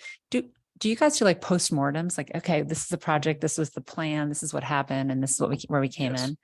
So We do all those. This actually, Kevin's asked for that for each project that we have that has a contingency where we wind up, because the Board of Selectmen approved the contract with a contingency. Like I said, normally 15% that was agreed to by the council. I mean, it'd be interesting, you know, on big projects like this, to get a postmortem just We can for certainly learning. give you that. Yeah. You know, to tell you what we can do. Well, in this one, we'll give you quarterly reports, and we'll give you the, at that point in time, you'll see it. You'll see how it Yeah. develops. That's a great point, Rita. You know, the majority of the, the construction or is not necessarily in a building project, but in others are just either material procurement, things that, you find as you're digging into the ground. On the case of paving, oil changes every day, right? So the price of the oil, when they buy the pavement, that price is actually different than the bid price. So there's a change either up or down. So it's called an asphalt adjustment. It happens on every single project. The only way to make sure that the town is covered is to actually have that clause, so that we're not paying for someone's speculation as to where oil might go at the time that they lay it down. So, there are certain things that are inherent in a project that you necessarily can't writing the specifications out. You just can't do that. Yeah. But we can certainly tell you where we're at and what transpired. Great. I'm excited to see this happen because I've been hearing about it. since My son was born and he's now in first grade. So I'm really, we go. really, when I sort of first got involved in town w- goings on. So I'm really thrilled to see this. You're ready for post-prom. Bill said be ready for post-prom. Yeah, We'll get married there. All right, so And I'm really ready for all of this project to go because I I think know, I've sat Penny. on every single one of the committees. Thank for the you, past Penny, 20 for that. years. Yeah. all So right, I so would like to move in. so you want to move it? You want to read the resolution? Oh, do I have to? read No, it? Mark- You Mark- want me to Mark- do it, Mark- Penny? Mark first. You can second. You can second. Whatever, go ahead. Oh, go ahead. Penny. Resolution authorizing an appropriation of $3,002,180 for the Waveney House ADA upgrades, phase 2 and 3, 2022 project. And the financing of said appropriation by the issuance of general obligation bonds of the town and notes in anticipation of such bonds in an amount not to exceed $3,002,180. Second. Mark. That was a second by Mark. Yep. And discussion. Christina, I suggest that we drop it to 15% contingency. I think I'm comfortable with a 20% contingency, given that these figures are a couple of years old. We're working on a historic home and I think it's appropriate. And I know it sounds like a big number, but I trust that it will not all be used. and I definitely respect the idea of 15% to stay consistent, but I think, the difference in the number, what's the actual dollar difference? Have you guys calculated that? Would be- Maria, what's that number? 500,000 versus 375. So it's 125,000. I mean, that's, So that So it would be some 375. motion. all right, so Is there a there- second? yeah, Well, I would just say, like, while it might be completely reasonable, I think that you are setting a precedent by going from 15 to 20. So I don't know, I Done in the I past. understand the concern. And I don't think it's an unreasonable ask. agree. Typically, the older buildings, typically the older buildings, we've asked for the 20, so it's not. It's not, this isn't a concept. precedent. But yeah, we have, our standard across the board is 15. I can't say that's not, Let me just add something here, because I think your concern that you expressed is spending money on something that's not authorized. Mhm. I was on the town council when we did the roof, and there was additional wording in the resolution that allowed for related projects. Right? And Rich Council is the one that picked up, so why do we do this additional projects? So there's no weasel language in here. It's the elevator and the bathrooms. As far as doing. If there's money left over on a project, it's usually approved by the Board of Selectmen that it can be used for something else Okay. within the project itself. So it could be to put the sleeves. I remember going back and Rich Thompson questioned it, and we said there's language in there that allowed the additional window work and securing the building. So I don't think they have people authorized to realize there was language in there at the time. There's no additional language in here other than the two aspects of the ADA compliance. we have a motion. Was that a motion give or a us a second. suggestion? No, that was a motion. Okay, so we have to vote on the motion. Is there a second? No, we need a second first. Actually, we have a motion on the floor though already. We already got a motion on the floor, so You can do a motion within. a motion in the okay? motion. Motion with- We've done it The before. parentheses. So you're moving to amend? Oh, you're moving to amend the current motion. That's what you're asking. Is there a second to amend? So yeah, it was Christina to amend the motion and Maria seconded. Do you have that? Uh-huh. Penny's typing away here. Wait, a question for Tiger. Sure. So if you're opening this up and you find something and the contingency, you're gonna have to spend more than 50%, you're gonna have to shut down the project to come back to us to get the difference. Yeah. No. And that could In essence, yeah. increase the cost eventually to the project. It could, yeah, it depends upon how at that time, what we're doing. But yes, the worst case would be, yes, I'd have to say, okay, you can't proceed any further until we decide where we're at, if we're at our limit. I'm hoping that we wouldn't be at our limit till the end, so it would be not as significant, but I can't say that it wouldn't. I can say that if we were getting close, we would come back and start to say, we need additional funds. But the Yeah. building, the contractor would have to stop. Like He you would- could get those. I wouldn't be able to authorize that portion of whatever work it would be. So if he was at a critical stage, he would have to stop. Right, so I'd have to say you can't because I don't have enough. I don't know what that would be at present, but yeah, if it came to the point of that, I would say you can't proceed any further because I can't cut something else out in order to save the money back. If you follow me, or I wouldn't be able to cut another aspect of the project out to save it back. I wouldn't be able to say, well, don't put in that toilet because I need that toilet, right? Save money there. So I'd have to say, yes, you'd have to delay. And at that point in time, he could hit us with a delay claim, which is not what you want to see. Those are usually on bigger projects, you know, the DOT projects he used to work on. You never stop the contractor ever, because that at that point in time, everybody that was on that site was into the delay claim, right? So 75 guys and 50 pieces of equipment started to be part of it. It starts to add up. So I would hope that it wouldn't run like that because you have a 15% contingency on the project. And if you're going to stop a project and create delays, not you, the contractor at the tail end, it would be when? it might be, I don't know though, because it would be based on, it's $125,000. So it's based on where we are at that point. To your point, you're correct. I'm hoping, that's why I said, I'm hoping it would be at the end, but I can't say it would be at the end. I don't know. I don't have a, you know, I don't have a crystal ball, so I can't say that it would be. Let's assume it was at the end. At the end, it's a little bit easier. Or either way, though, if you came back to us and said, this is the only way I can do this project, what are we going to say? What did Well, we do with the we're gonna Fields say yes. project came up? They were short 800 and something thousand. Didn't we approve it? I'm talking about this project. Yeah. I don't want to argue about the Fields project. You're correct. You would in essence say yes again. You would in essence say yes again. So I would imagine you can't necessarily say no at that point because We say no. What yeah. we want to do is exercise our due diligence right now tonight. Yeah. And see whether what Tiger's explained to us makes sense. And once we approve it, hand the ball over to Tiger and let him do his job. All right, so there's a motion on the floor for 15% rather than 20%. So we need a second by Maria, and we need a show of hands. All in favor of lowering the 20% to 15% on this job, raise your hand. I have to agree. 1, 2, 3. All right, opposed. 1, 2, 3, 4, 5, 6, 7, 8. Mike, which way did Mike vote? Mike? No, he's thinking. Oh. Thumbs up or Having a thumbs tough down? time. Hands up. Just give a thumbs up or thumbs down. It's the beginning of COVID for me. I can't figure anything out. Be clear on which those mean, though. He's abstaining. Yeah. Yeah, I'm staying exactly. Yeah. Can you, Name and Can read you- lips. Can you hear me? So it was, so we had You can't actually. 3.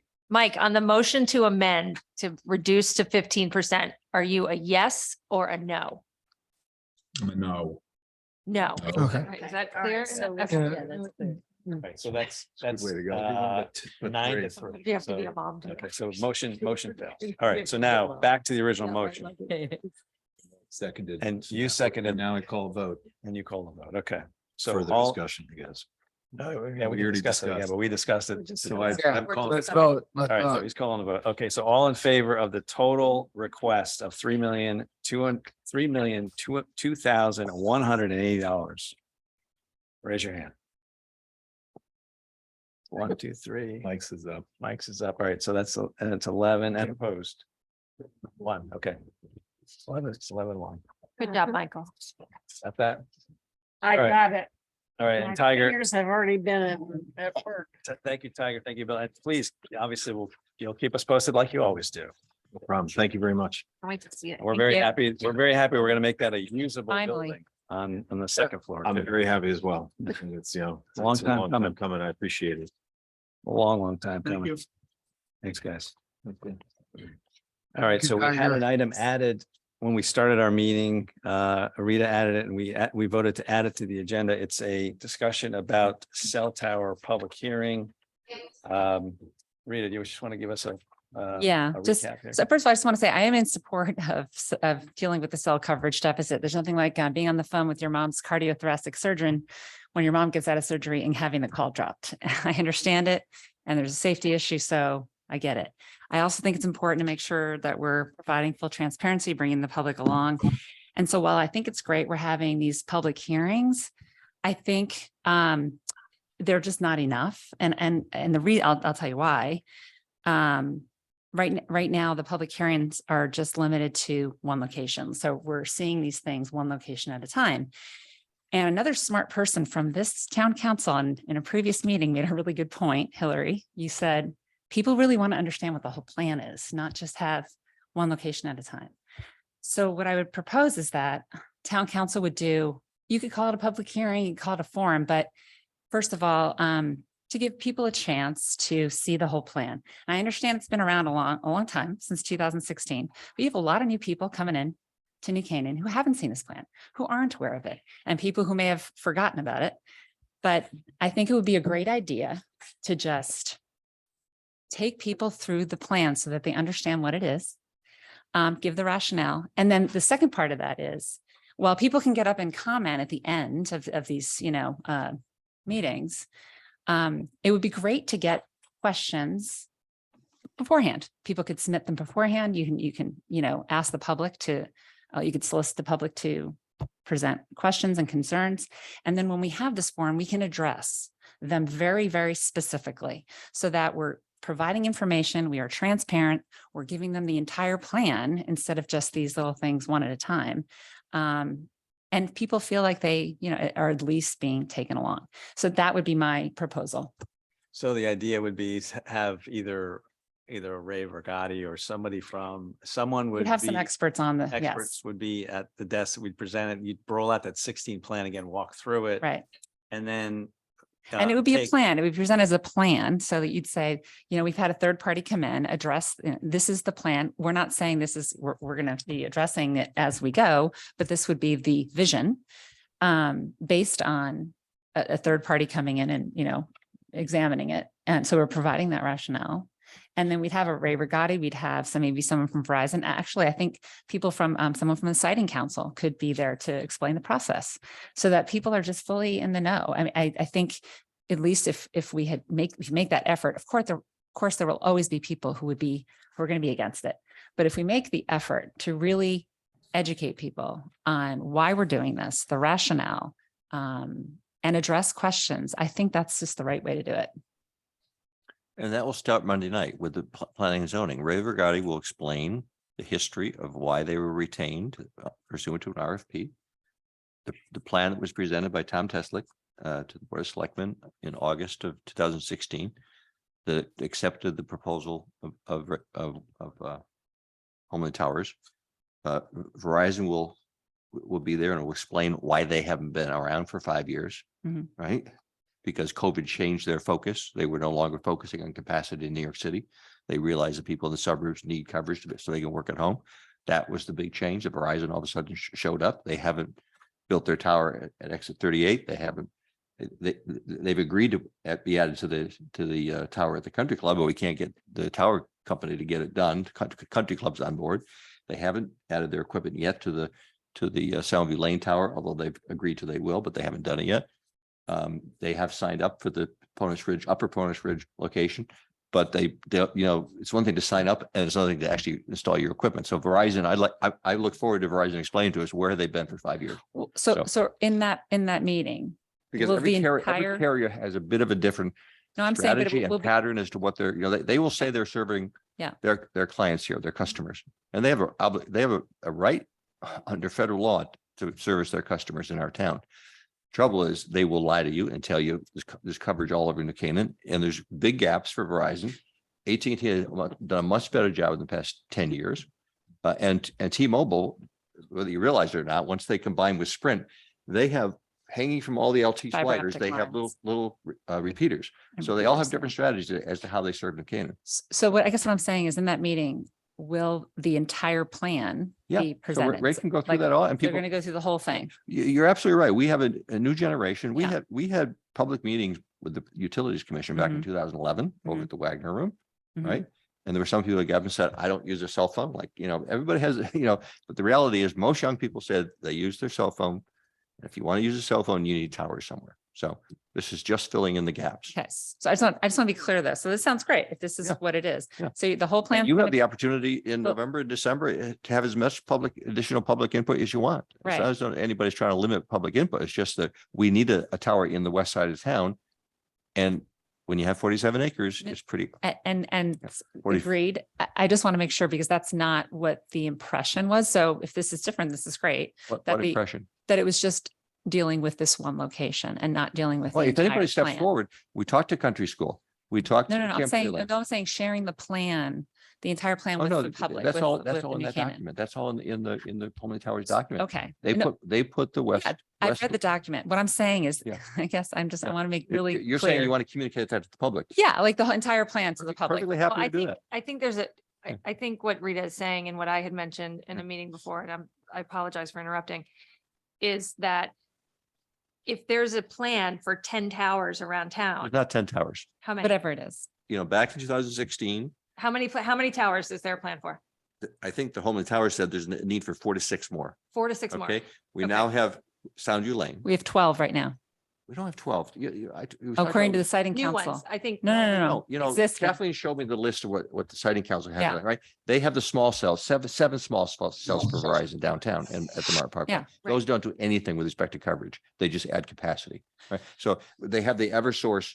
So this 80 is great information that I didn't No, know. but it's not a cell tower, so don't, Right. you can be I- totally misled unless you know what the information you're looking at. Exactly. Right. So, and be happy to explain that Monday night to the. Exactly. And I think this is just, this is like such a great example Yeah. of how people are I'm gonna be the- misunderstanding. it. Again, I calculate, I think I spent more than 2,000 hours on this in the last 9 years. I really, I ran on this in 2017. We need to solve the cell service problem. So You're absolutely right, we do. And I cannot say enough how much I appreciate all the work that you've done. The work needs to be put into a digestible Exactly. form that is that's- communicated to the public in a way that doesn't feel like we're all reading about it one morning in the New Canaanite that a new cell tower has been proposed at the end of Llewellyn Drive. Like that was news to me. And I thought it was a second cell tower in addition to the West School no, one. and they just. And I'm town leadership. Yeah. And I'm hearing about this and people are like, is this a second tower? And I'm like, I don't know. I don't know. So Exactly.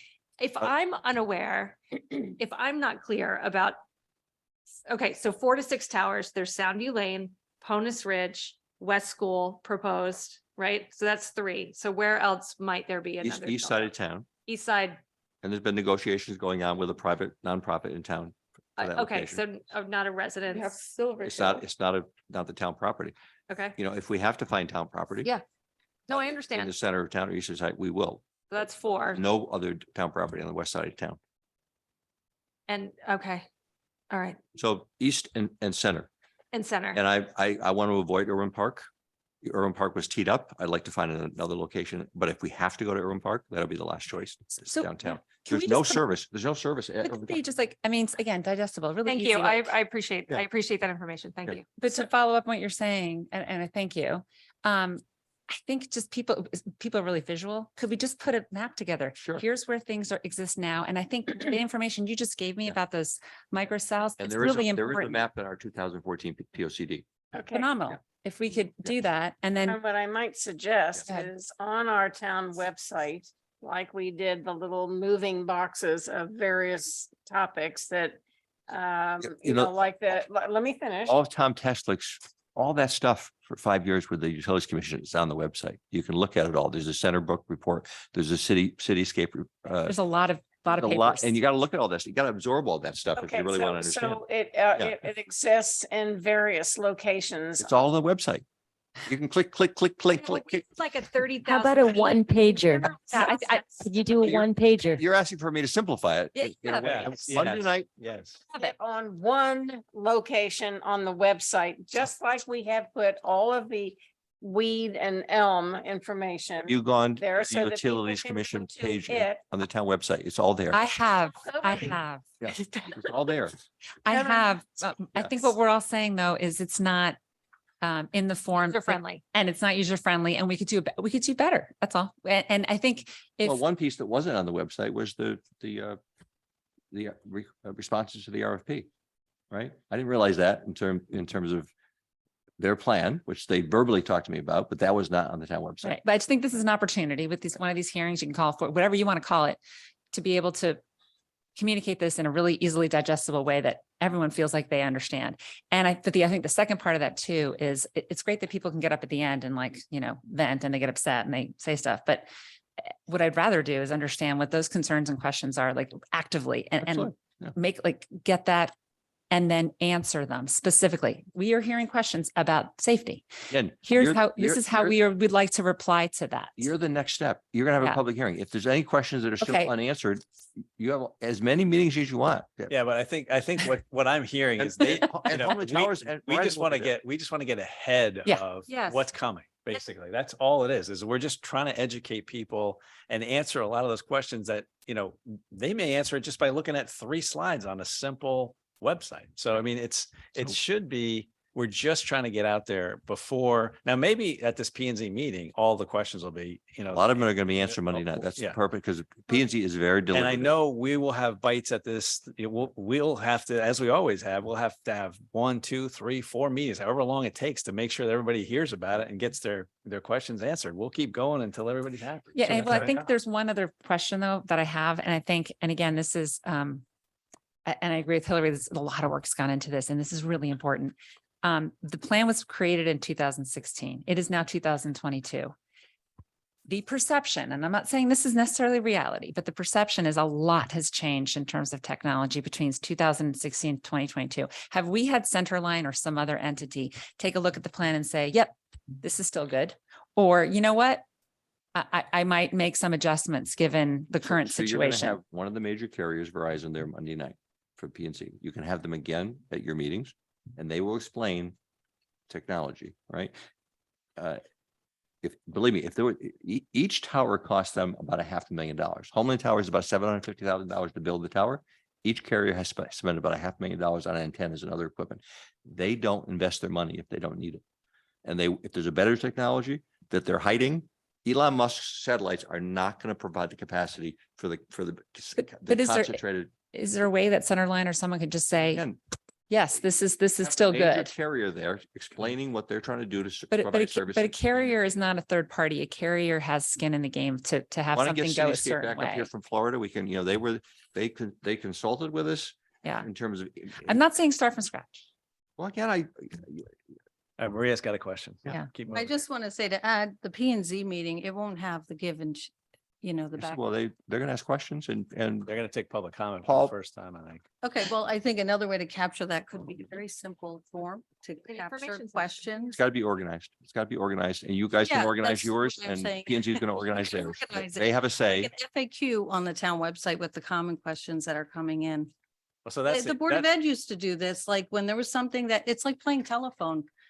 Someone listens at the meeting and then conveys it to someone else, and it changes 2 people Yeah. down, like an FAQ So page. can Yeah. I, so I think, to summarize, I think we're asking, we need to do it. So I think instead of asking the first selectman to give us the information, if it's already out there, we have November and December to hold meetings to compile. I mean, Follow we it. have committees that fall under this that could put stuff together that answer all the questions that we have and solve the problems that you're addressing, which are, consolidate, have that information, present it during our meetings on the issue, because we're gonna have to vote on it. So it behooves us not to have that information ready for that. Beforehand, yeah. So.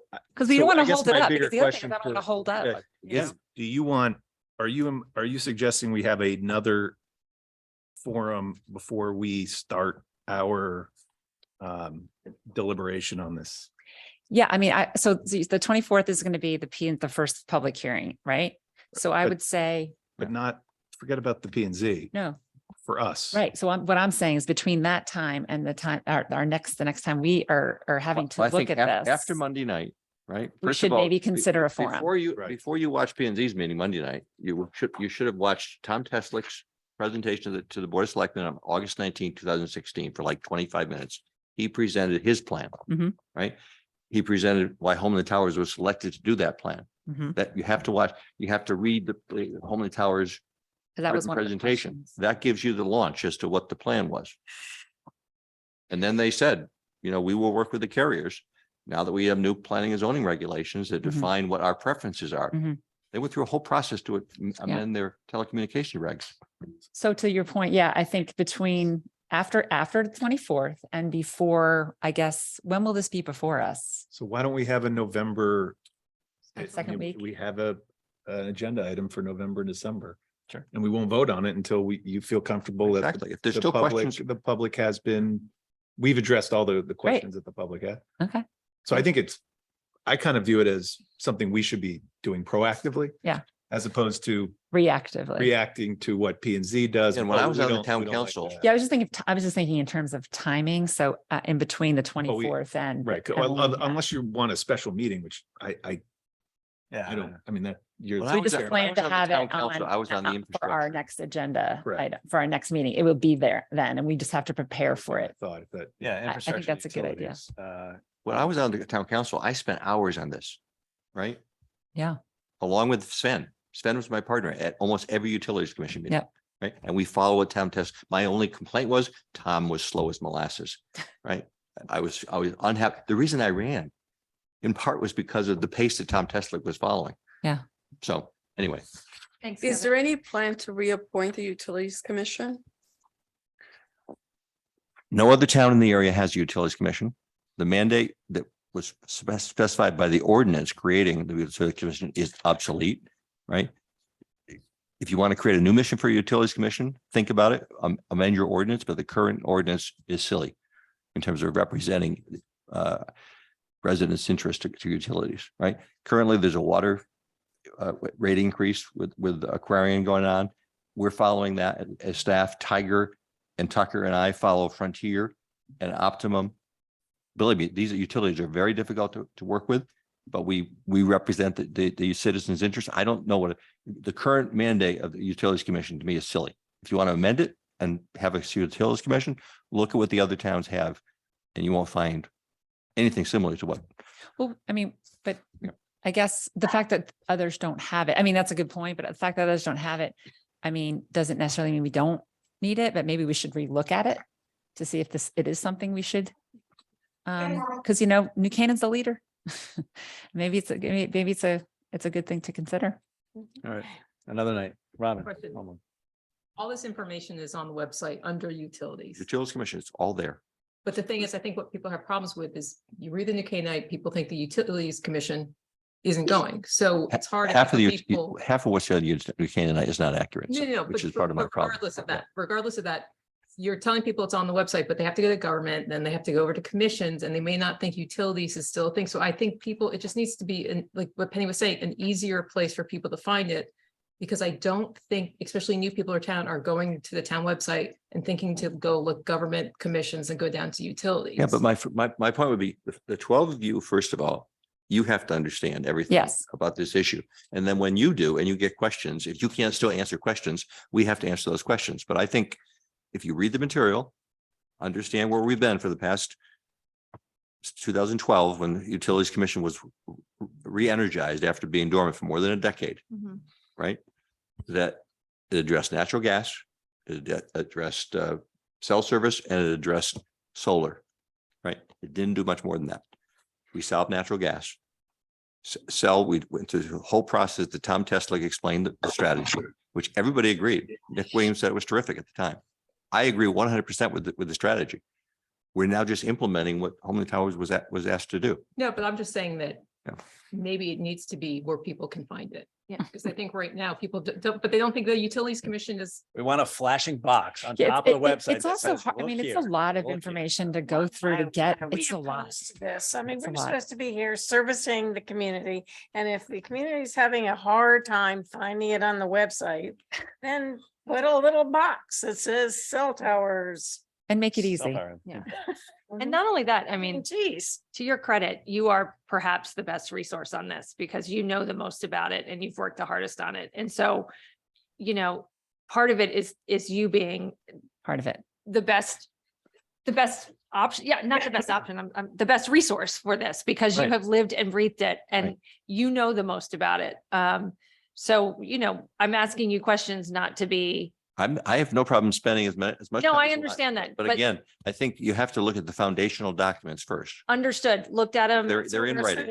Put the foundational Documents documents on somewhere one easily accessible. box on the. And a summary would be and then nice. But I also want you to understand from the perspective of somebody with elementary school children. Yeah. That's sitting down at my computer to read all of those documents.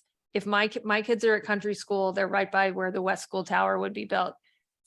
I literally don't have time to eat lunch. So the idea that I have time to sit down and read find those documents in the first place and then read through all of them it's asking a lot of these elementary school parents. And so what they're doing is they're going online and they're finding things that confirm their worst fears about cell towers. And what we need is our leader who is the biggest proponent of this, Right. to make it easy and digestible for the parents and for those who are the most worried about these cell towers being near their kids' school. You got to sell it. So it needs to be in a way that's easy for them to understand. And, if it's not harmful to kids' health, if it's going to help with emergencies, if it actually makes them safer, it needs to be told to them in a way. And it needs to be shown that this plan is transparent, it's available, we're not trying to hide anything from you, it's going to make our town better and safer. And that's the way that we get this plan sold to our town, because 100%. it actually is quite a huge benefit for everybody. Sure. So let's do that. I said right? to the superintendent, follow the science. No, and Right, you have to on top of understand. that, people are, Yeah. it's like in a vacuum, there's misinformation, there's rumor mill, Yeah. there people have no clue, but their neighbors telling them to believe one thing, like we need to sell it. I think you did a really good job. We need to sell it and we need to make it easy for people to understand. And we will help with that. But, I don't want you to feel like the questions we're asking you, I don't want to put you in a defensive posture about that. I want you to understand that we're a team here that want to make the town better and a better working environment for everybody if they're working from home and for their kids to do work at home, whatever it is. So, we have to partner on this. So I think we all want the town to be on board too. And Yep. I think we should also refrain from using the word sell. Yeah, you're right. It's not selling. No, you're right. It's not I selling agree it. with- I agree with Educate Lou. or Right, present. educate. The word sell means you're pushing an agenda. right. I don't Fair. think that's what we're. That's a doing very here. fair So- point, Luke. It's a good point. Well, I'm just saying, like, Educate. at this point, we're at a headwind with a lot of people in town because it's gotten away from us. So we have to, But keep in Um, mind, you have a P and Z commission that's been involved with this issue for the past at least 7 It's a bad years. word, you're right. I understand that. The incumbents on that commission know this issue. So that's part of the structural input we have. You 12 have to be satisfied. And if you are not prepared to vote for it, we have to understand why. Yeah. Right. yeah, I mean, But at the end of the day, But we can't educate every single person out there. If we went on how yeah, but you other have to people- make sure you're educated because we represent the people that voted for us. So, I mean, if nobody wants it, so you have Exactly. to assume that, Yeah. it's not that hard in this day and age. You could send an email with all the links that go to where they have to be on, it's easy enough to educate people. We should clarify a key point here, though. It's not The selling. main reason, the most No, powerful educate. argument by opponents I agree. will be children's health, okay? There's very little in these foundational documents that fleshes out. that. Homeland Towers has a whole list of all the schools around the neighborhood that have cell towers next to them. well, but what There's a whole list on the website. I would No, but love it to see doesn't- something that's not written by Homeland Towers, Yeah. the people that are building It's it, just facts. about children's health. It's, they just got some facts to show that other towns, right, have cell towers a lot closer than 1,000 feet. But I would rather hear But from actually, a CHOP or somebody, you know, Children's you- Hospital or. Yeah, that's someone. not But an you're concerned entity. about St. A's. I mean, St. A's will be 400 feet still from the antennas, which are just like a cell tower, 45 feet above the ground. I think Aaron Does St. Brockovich A's might have have any had an concern about issue building with that school there? I don't P- know that that's. P&G talking about, Comforting to you all. safety. Right? They're gonna build a new school in the same location. Okay, all right, we're off the reservation now, guys. You gotta get. But no, but That's fine. there's one thing, Thank you. but there's one thing, just that one last point though is And we a have good Brandon one in that. Library. Brandon the- Library. The, is the 200 third party, feet. the third party kind of blessing the plan, it was Centerline. I don't know who it was, but whether it's They Centerline or sold someone to the town. else. they were consoled. Exactly. What I'm saying is they're not a cell. Bring Cityscape back in. Great. It's not a cell tower. Yeah. It's not a cell provider. It's a third party making an assessment. And I think that's an important party to have involved. Cityscape was involved, Right. right? They worked with Tom Teslick for 2 years. So can we assume that they're just going to come back and take another quick look? If we feel that we need them, we can bring them back, but they were part of the plan to amend get it. our P and Z regulations, so P and Z could make informed decisions as these things came along. Right. So, Yeah, and Monday night's the first step, so everybody should be tuning into that P and Z meeting on Monday night. I mean, that is a must see TV or attend, so thank you.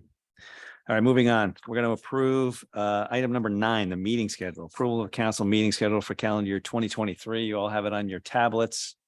The meetings are scheduled, obviously, the third Wednesdays of the month, going all the way through. Let's see, it starts. So wait, but I'm curious, Steve. So have we just decided it's going to be on the next agenda and that's it? That was the decision, right? It'll just be on the next agenda. What's that? Oh, we That didn't this- have a motion about that. Yeah. Did we have to vote on it I or don't know, it's just going it to was be? discussion. I don't think you just had it, right?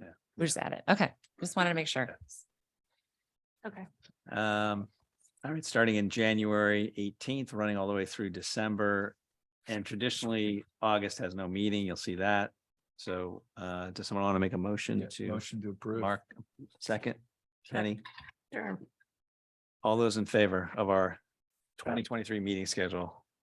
That's unanimous. Thank you very much. Moving on to committee reports, bylaws and ordinance, Tom and Hillary. So we had a committee meeting 2 weeks ago. And we continue to delve into the pros and cons of regulating gas powered leaf blowers. And it was a workshop together with the representative of the Conservation Commission in town. And we didn't decide anything other than to keep working on it. Some towns have been working on this issue for years. Some are more decisive and have a little quicker turnaround, but we're still working on it. Thank you. Let's see, education, Tom and Rita. Anything new? Why don't I just go through quickly Yeah. what happened at the Board of Education, because I think there were 3 That's fine. significant elements. One was a school climate survey. I'm just going to mention what that touches on. We've gotten data back from having surveyed teachers and students and parents on school climate and just the area. And I would suggest that you look at the BOE meeting. I'm sure on the BOA website, the actual presentation that the PowerPoint slides will be available there, but it's very informative, very important. The subjects dealt with in the survey are physical security. These are students and teachers and parents' perception, physical security, social and emotional security, support for does the student feel supported in the learning process? Is there support for diversity? Is there social support? And it also deals with kids' feelings about social media. So that I'm going to suggest that you go read about that. It's very informative. And an endorsement of the policies of the schools. They then talked about assessment for grades 4 through 8, the various standardized tests that have come about. It's hard to, there's a lot of technical detail on that, but it's also very encouraging. There definitely were gaps that resulted from conscious decisions about skinnying down the curriculum during COVID because there was less time to teach. And so one of those in the science area, and they could specifically map a decline in student assessment based on that decision, based on that gap, and they're going to have to fill that gap. But having said all that, we still in many of these areas are still #1 in the state, #1 in the DIRG. Not everywhere. There's some deviations from that. There's some details, but overall it's positive.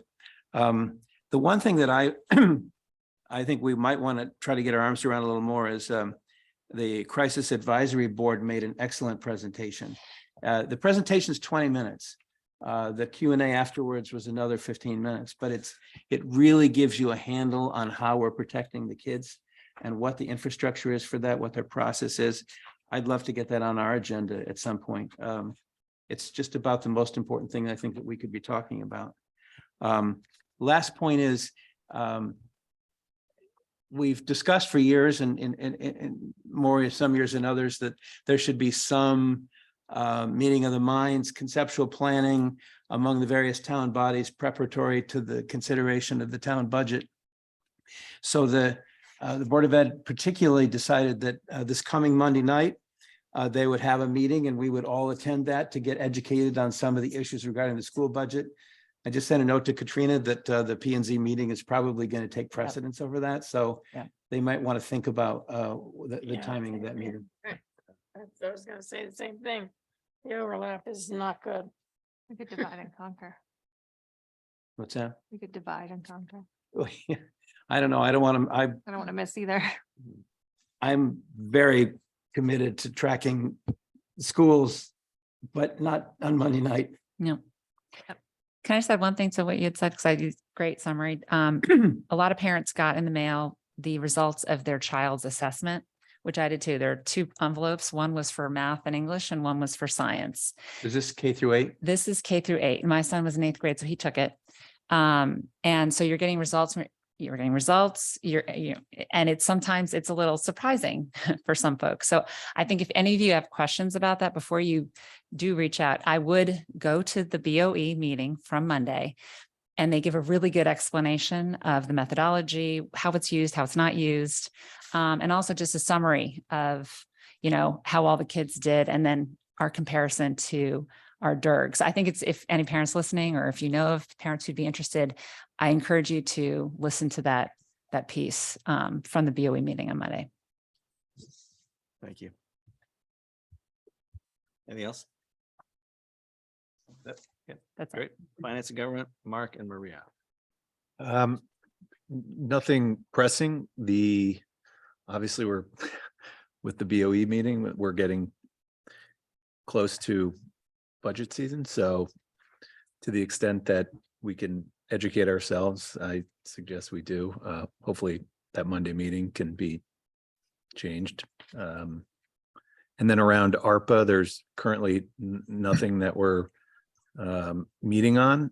As Kevin pointed out, there's still some money left over. There's some points that this council has raised around, for example, Maria had mentioned St. A's request, and that we'll learn more hopefully about that. And then, there's still the Powerhouse Theater, which was approved by the Board of Selectmen, but has stalled. And I think ultimately it's our job to at least, give a yay or nay vote on that eventually. They're working on a capital raise. Capital plan. Okay. Capital plan. Okay, yeah, well, so then perhaps that would precede, but just so everyone knows, these things are not being addressed, so they're just not at our footstep yet. Okay. Is that, Maria, Yes, That, I think that covers it. I mean, I did want to point out that there hasn't been any allocation towards early childhood or children out of the ARPA money. So I think I have heard it would be a great use from people that have young children that want a preschool option, for 3s and 4s right in town. So I think it's a good idea, personally. I agree with you, Maria. I agree. I hope it comes here. Right. That is one sort of, if we go back to the beginning of ARPA, that is one issue that we all discussed. Yeah, that's in kind of the, one of the number one. prior, a year and a half ago or whatever it is. That, because we've addressed all the major areas, and which I think we've done a great job. This may be the whole that is not. And I think as people are getting on their feet and going back to work, I mean, to me, it's a perfect place to put some of that funding. Have there So- been any requests for daycare? Has there been any proposals for any daycare younger than 3 to 4? The Because that also, YMCA originally put that in, and so right, did I the thought Nature so. Yeah, Center, what but, happened there? their proposal changed, Okay, and then we voted on that last time, yeah. which, is a shame. I think. Yeah, this daycare town seems could to be absorb plenty. there seems to be such a lack of daycare for infant and Mhm. toddler. There is. Yeah, I mean, is. just hear it a all the time. demonstrated lack of daycare. I'm The Nature surprised. Center request was denied. Is it possible Board of to Finance. ask for a resubmit of proposals on daycare since it has been a while? Instead of looking at what you've already gotten, or is that something? No, that might- You know why it was denied? Was there a Um, reason? It was the building, it was the old Yeah, I think it Audubon had to do with house. the building. The a building good was gonna point. be renovated and they thought it was too much money for the number of students that would Sorry, be. sorry. Yeah. Utilization, okay. Yes. No, I perhaps, I mean, I think Kim brings up a good point. Perhaps since we haven't addressed it and there isn't a comprehensive list, maybe something should happen. We should request a list so that we have a fresh look at it. Given that there's only $1 million left, and I think we'd all be remiss if we didn't address it. Thank you. Good, thank I you. do need to say that this issue notwithstanding, you all collectively, Kevin and everybody has done a phenomenal job, I think, on the ARPA process. We're not going to give What credit we've- until it's done, though. What we've accomplished is phenomenal. We just, So far, so I know, good. we're at the 5-yard line, right? We can't drop the ball. So far, so The good. mess. The red zone's always the hardest. That's it. Yeah. All right, so under general finance and government, you saw the note that I sent out about the formation of an affordable housing committee. Mhm. And in an effort to move that forward, I thought tonight we'd at least have the discussion about how that would take place. So bylaws and ordinance is always sort of the head of forming new committees, along with, in this case, would be the government side of it. So I've asked Tom and Mark to get together, and I think with their co-chairs, if they can, and form the think tank committee that's going to put the language together that'll bring it forward to the council and then eventually to the Board of Selectmen. So the idea obviously is to try to form a long-term, long-range committee that would be far-reaching in terms of affordable housing. And, you know, inside of that letter that we sent around, obviously, we want to collaborate with the Board of Selectmen, not only on the rules and responsibilities of the committee, but help with suggestions on who to populate the initial committee with. And it's the feeling of the council, I think, broadly, that it should be wide-reaching, it should be representative of the community with experience in key areas. This committee would be active and engaged, an active and engaged group who would consist of roll up the sleeves and can-do community members with the ability to see the big picture and the future needs of our community. It should be a large committee, but not unwieldy, given the volume of work and responsibilities it potentially could have. And it would be helpful to have representation from all the towns and town bodies that want to be involved, including planning and zoning, of course, housing authority, who's done an amazing job. And this is no slight on the housing authority. This is to some committee that would actually be very helpful for the housing authority. Board of Selectmen members could be considered, town council, Board of Finance, experience in law, real estate, zoning, all should be considered. And the biggest thing is that we can all work collaboratively with each other. So I know New Canaan is blessed to have such a wide reaching talent pool. So I would expect that we get a nice, fresh look at who would be best served on this committee. But it starts with the four, or, you know, I'm happy to help too with forming the language based on the fact that we've formed the audit committee effectively. We've formed the ethics board. The council's done a great job putting together some of the most effective and the audit committee as well. And I would expect that this would also be measured against those committees and be a very, very helpful, very useful tool for this community. So that's sort of the kickoff comments on this, and we'll have more to come as we get this developed. So anybody want to add anything? I'm just happy that you have Tom and Hillary as two lawyers who can help craft language for Maria and I. Yeah, If so you have actually- those on. yeah, so In my. yeah, and you know, and obviously anybody can raise their hand and jump in here because we're all going to have to work through the language. But I Yeah. thought to start with Tom, Hillary, Mark, and Maria would be great to get started.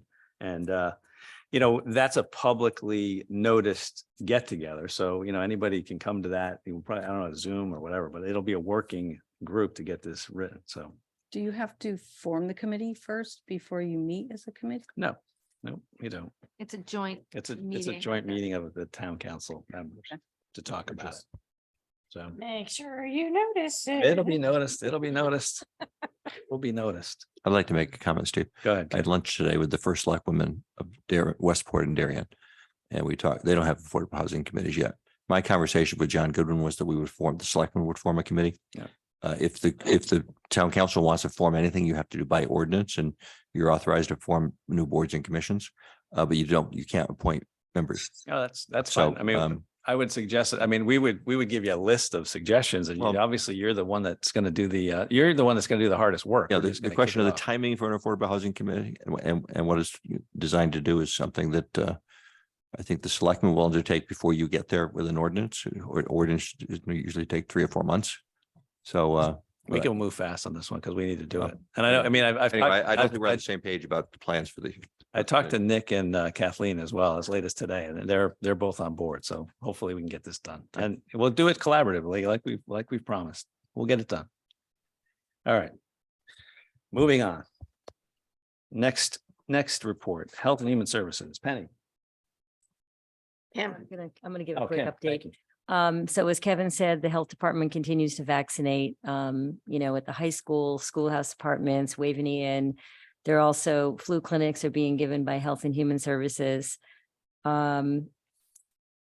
Let's see, I also want to point out that key thing that one of our caseworkers, Youth and Family Services caseworker said that her caseload has increased dramatically recently up to about 171 families due to things like loss of job, food insecurity, the price of sports going up in town, increased financial strain and things like that. So I think this just kind of represents what's going on in our economy in general, but it does affect people in our town. So I just wanted to highlight that. I also wanted to talk in a little bit more depth about what Kevin had mentioned about the Silver Hills program called the Urgent Assistant Program at Silver Hills. And I have a little more specific data. It was launched on July 11th and they've gotten 43 calls.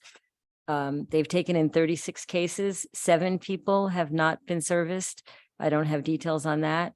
The age of the people that have taken advantage of the program are between the ages of 11 and 82. Major issues are depression, anxiety, some suicidal ideation, fewer than expected substance abuse referrals. And that's resulted in, the pipeline of referral. There's different options: inpatient, outpatient intensive, and then independent treatment. So 3 to 4 residents have gone inpatient. 2 to 3 residents have gone to outpatient intensive treatment, which is usually 3 times a week or more. And then all the others have gone to independent treatment, which is basically being referred into the community to a therapist. And I think that's all I want to report. Thank you, Kim. Thank you. Good report. All right. Infrastructure and utilities, Christina and Penny, anything? We got a lot of infrastructure tonight, but I don't know if we need any more. Yeah, okay, good. Thank you. Land use and rec, Robin and Luke, anything? Yeah, we'll look to have a meeting, our liaison meeting in end of January, but I'll do this really quick with the park and rec. Try to Grace Community Church is having a trunk or treat Kiwanis, which was approved on October 22nd, rain date 23rd. But New Canaan Baseball presented to Parks and Rec. They're looking to do 3 capital projects. The first would be new batting cages at Mead. Height would be 12 feet in the same footprint, but it would have a roof to it. So the motion was approved by Parks and Rec, but of course they have to go to the P&Z and then they have to come to us because of the Bach amendment. They're also looking for new dugouts in Mead Park. This is for the big field when you first drive in on your left. The dugouts are currently 30 feet. They'd like to enlarge it to 40 feet and it would be a solid structure. There was no motion made at the meeting, but I think they wanted them to come back with more information on that. And the third capital improvement, what they wanted was storage sheds, which would be at Mead Park, at Capo Field, and at Connors Field. They would be shed, but once again, they need to go forth to town council and to us for the Bach amendment. And that motion was approved by Parks and Rec. The ice rink, as we know, got the $200,000 grant we approved. They have 2 years to spend that grant. It has to be spent within 2 years. The town has hired to take over for Bill Cap when he retired, Zach Philippus. Don't know if I'm saying that right. He's going to start on the 24th. We heard in the first selectmen's report that Phoebe Knowles will be the part-time wedding coordinator. And I don't know if it happened yet, but the parks, they're looking to hire 2 more groundsmen. There was a problem with the after schools program with the rec department. They didn't happen this fall. So what they're looking to do, John Howe said they're looking to do the parent conferences, have a contractor come in to have some programs during that, and then they'll be back in the schools in January. If anyone's concerned that the dog park is partially closed, it is because of season, reseeding the lawn, and it will be partially closed until spring. Captain and Carburetors will be on this Sunday, October 23rd at Waveney Park. There was a question about the playground at Waveney, and John Howe said they're still waiting for the playground committee to be formed, and once that is, they'll get underway. That's it for Parks and Rec. Conservation Commission, Swap Shop was looking to open in November, first soft opening.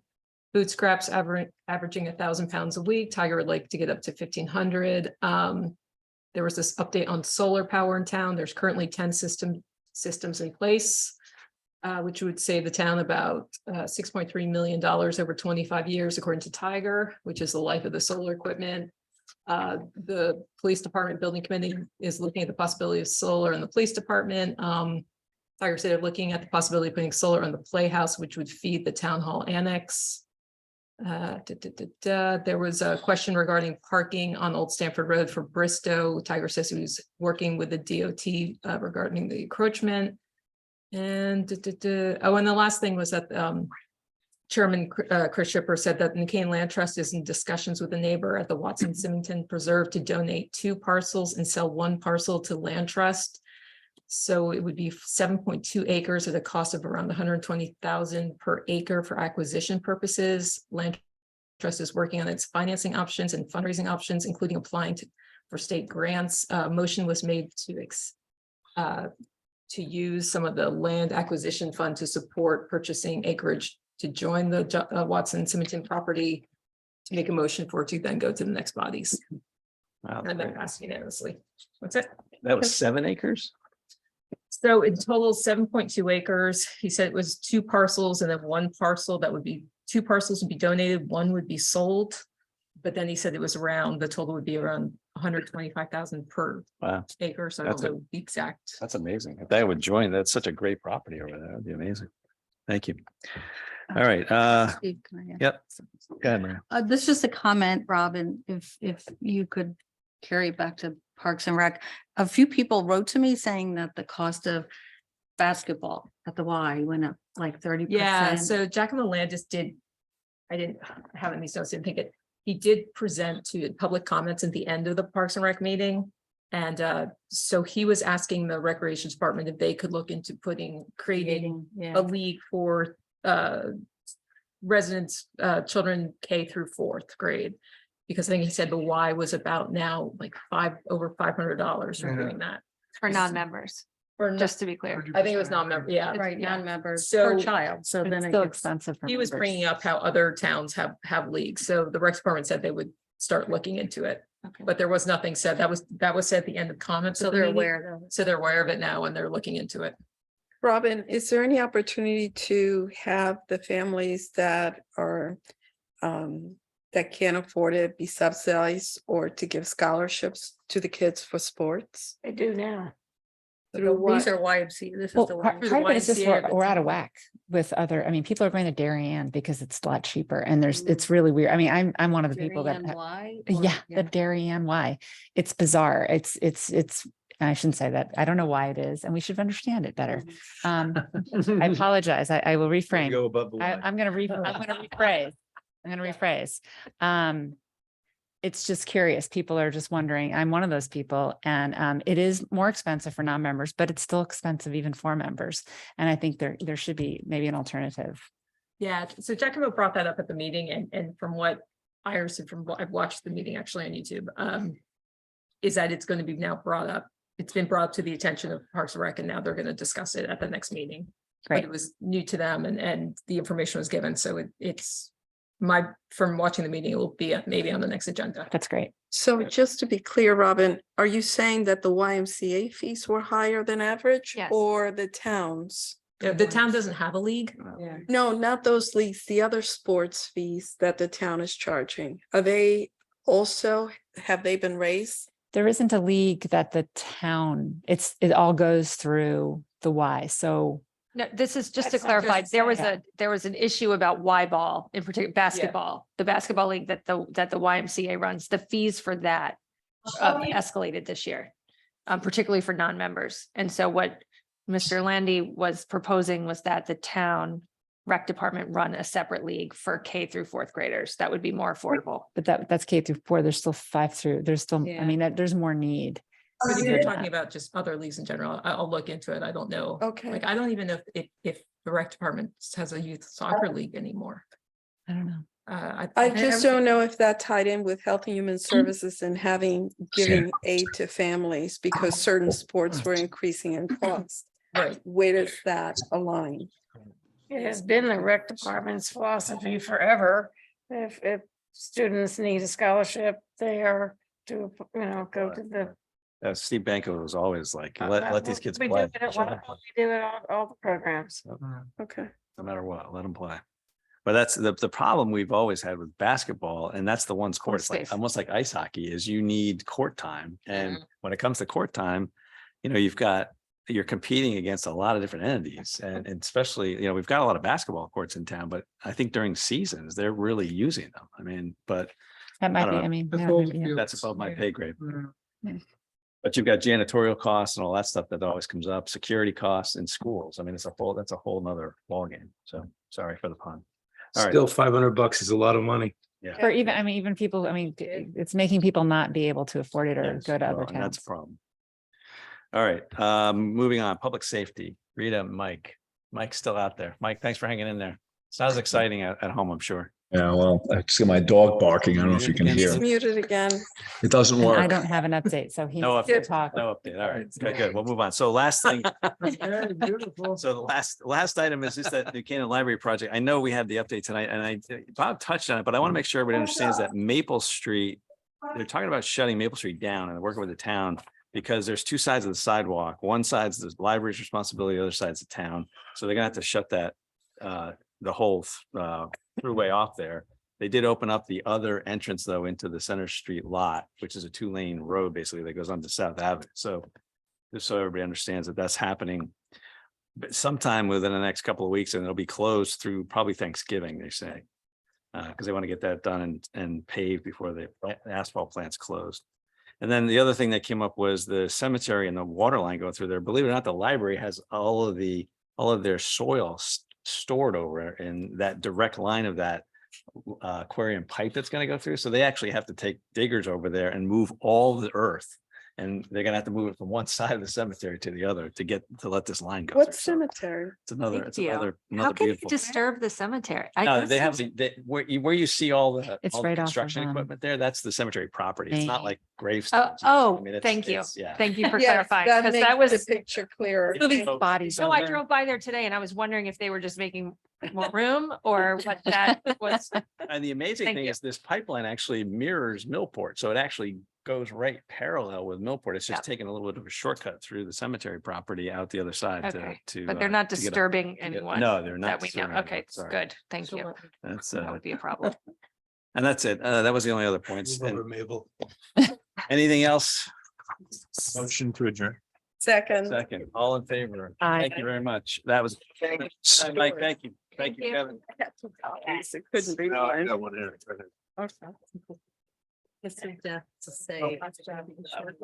Oh, yes, agreed, agreed.